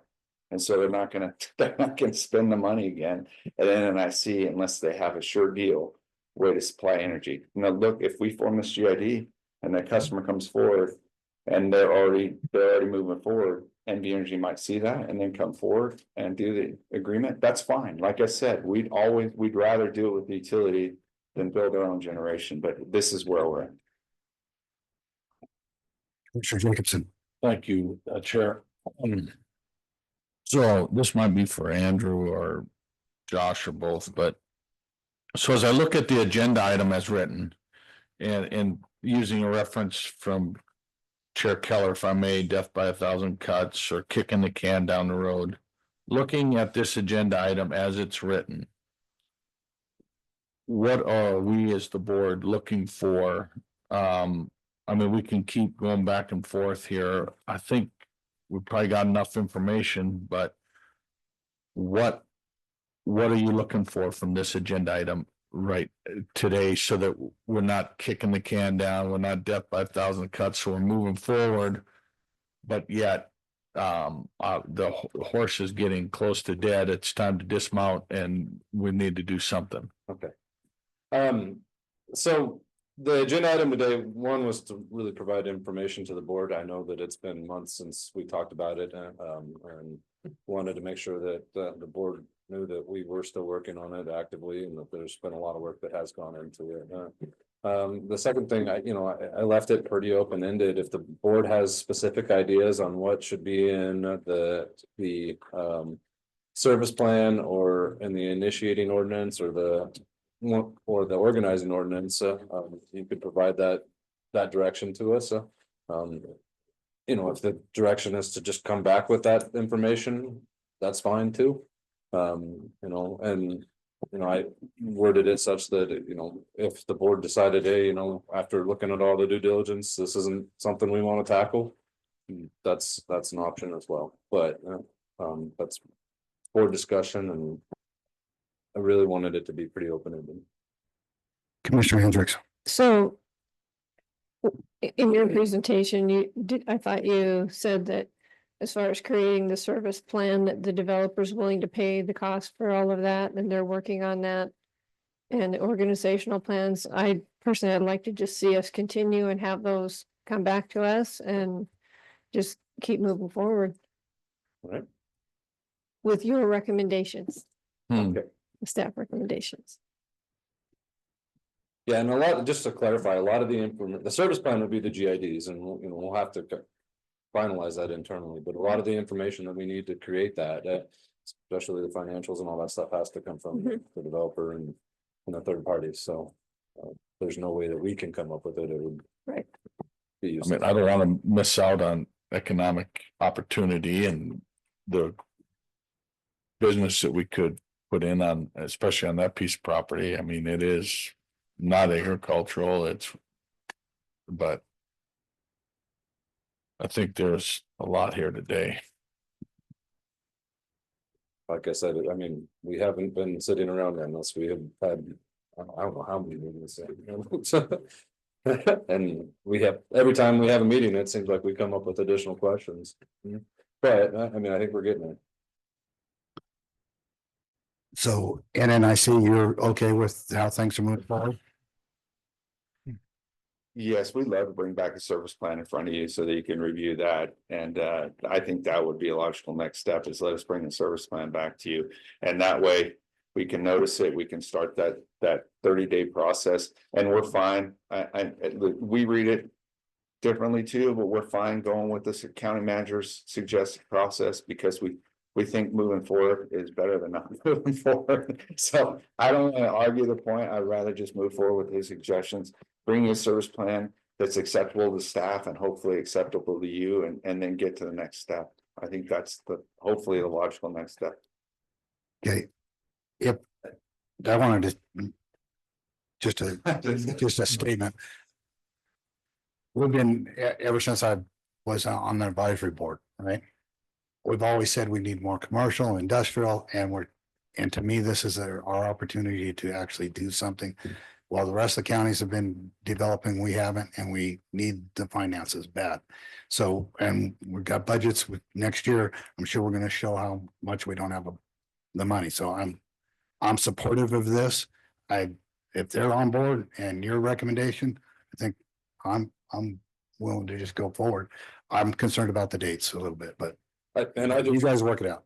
And I just want to be clear on that, not necessarily my recommendation. I mean, I worked with our legal counsel, with the district attorney and with our outside counsel on that, and that was the determination that we've come up with on that. Commissioner Keller, thank you. I just want to make sure that, I want to move forward. I think that we've all decided that. But continue the close negotiation with Nevada Energy to see if we can work out a deal there in the meantime. So let's look at all the process in the meantime and work what we can. I know you're trying to and you're working together as much as you can, but let's continue that. Let's not just cut it off. We'll commit to do that and we'll bring you an update in front of the board when the service plan comes and we're going to be in front of you quite a bit. So we'll bring you updates every time and I'm sure Mr. Berger or somebody from his team will be here. So I appreciate it. Thank you. So do you need a motion? Yeah. Okay, so I'm gonna. What? I'm gonna go to public comment real quick. Do we have any public comment in the room? Jim DeChambeau. If the developer is willing to provide a power plant and provide power and bring in people to use the power, why do we need a GID? Why not let him handle the whole damn thing? And then we're all out of it and there's no problem. Any other public comment?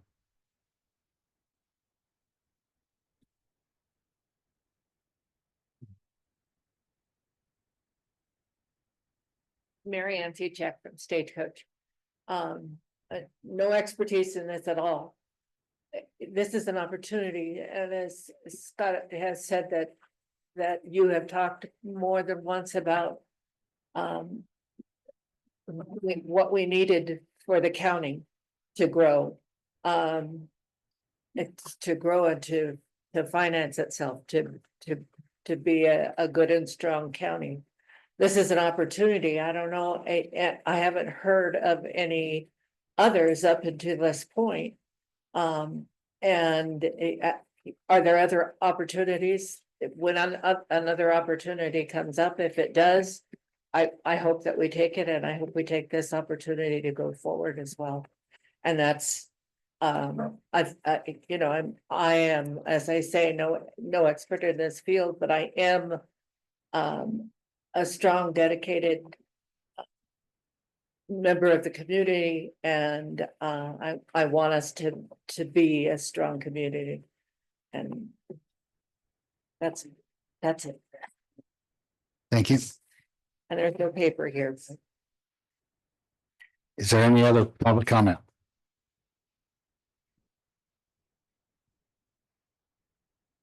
Seeing none. None online? Okay, bring it back for the board. Do we have more discussion or? I'll make a motion. I move that we keep moving forward with this and have the developer come back with the service plan and all the other documentation that we're gonna need to keep moving forward following staff's recommendations on this. Second. We have a motion from Commissioner Hendricks, second by Commissioner Hockaday. Those in favor say aye. Aye. Motion passes 5-0. We've got about 10 minutes before our next meeting. I do have a question for you, Andrew. If it's at all possible, I know we have open meeting law and stuff like that, but when you do a presentation on the screen, then it's all open to the public. Can we have the printed one too? Because if you do that, I can write down the question on that slide. Otherwise, it'd be easier for me to get direct with it if that's all possible. We'll try and work that out. If I give you a printed one, I also have to put it on we have to print out a bunch of copies, so it depends on the length of the presentation, but I think we can do. But if you're introducing it, you can introduce it, right? Sure. That's all. That's also helpful for me. Just to, yeah, absolutely. So Should I call a recess? Or do we have something to say? we have a 1 o'clock time certain that is actually a separate meeting.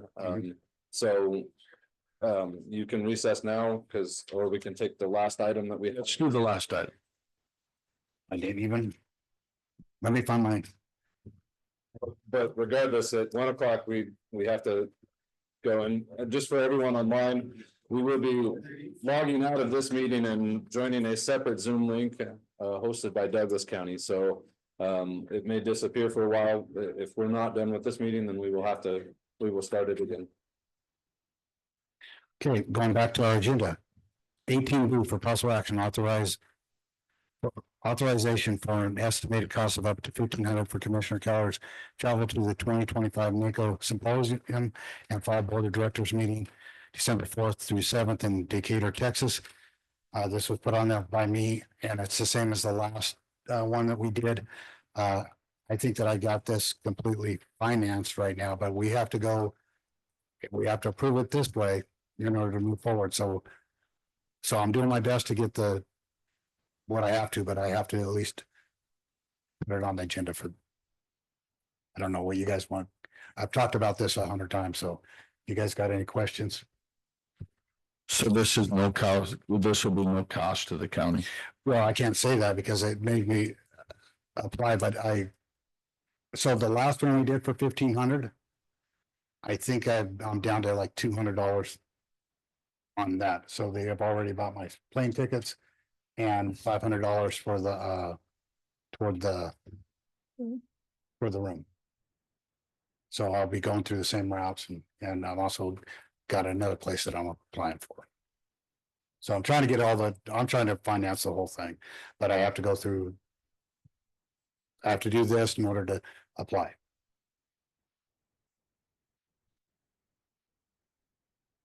Commissioner. Commissioner Keller, I can appreciate you bringing up the financing, and yes, I believe we saw the paperwork on it last time, but this is the board of directors. You're a board of director in the Nevada Association of Counties, and you're going to the national. I still believe that the Nevada Association of Counties should be taking care of the travel for their board of directors. Commissioner Hendricks. I think there's still a real misunderstanding there. The way that it works is the Nevada Association of Counties, they represent our efforts. They're a major lobbyist for state legislation and things of that nature. We don't work for them. We represent Lyon County to move what we want forward at a state level. We do the same thing at the national level. We don't work for them. We have a voice. We serve on the steering committees. We get resolutions passed that they lobby for on our behalf at the national level. At no time are we not working for the people of Lyon County. We're not working for anyone else. We're working for Lyon County. And this is how we can give Lyon County a voice at the state and federal level. It takes a lot of personal time to move up through that organization and do that. And I fully support it. Any other comments? since it's my thing, I'm gonna make a motion. Oh, wait, public comment. Seeing none online. I move to authorize estimated cost of up to $1,500 for Commissioner Keller's travel to the 2025 NACO Symposium and Fall Board of Directors Meeting, December 4th through the 7th in Decatur, Texas. Do I have a second? Second. Motion by Commissioner Keller, second by Commissioner Hendricks. Those in favor say aye. Aye. Aye. Those against? Nay. The vote is 4-1 for approval with Commissioner Hockaday dissenting. Just, my vote is assuming that obviously we're getting reimbursed, because I think they should reimburse us. I think we pay what, $50,000 a year to NACO. So we are partners in there, and if we're gonna serve on these big boards, I still believe that we should be getting reimbursed. We cut 5 positions this year, or didn't fill 5 positions. We are in a budget crunch, and enough said. So. If I can make a quick comment, that the amount that we pay to NACO annually is the reason I think it's important to have somebody there. That's why I'm voting yes. We had our vote, and so I'm going to go ahead and go to a recess of. Before we go, Commissioner Keller, I've got a plane. My daughter plays college volleyball. It's her last 2 games. We're traveling to Oregon, and we had to leave today. Because if they cancel, we're driving to Portland. Her last games are away, and if I don't go to my daughter's last games, she probably won't come home for Thanksgiving or Christmas, and I will miss her severely. She's had 4 wonderful years at Oregon Tech, and I'll be damned if I'm going to miss her last 2 games. I love watching her compete, but I love her more than that. So I will be not with our next meeting or for the conclusion of this one when we resume. So I apologize for that. But I'm not sorry. I apologize for it, but I'm not sorry. Okay, we're going to go ahead and take a break until 1 o'clock. And just for clarification for anybody on Zoom, if you plan on giving public comment for this meeting, we will come back to this meeting, but we have to switch to a different Zoom meeting for the 1 o'clock. So this meeting is recessed until the conclusion of our next meeting. Correct. Travel safe, Commissioner Jacobson.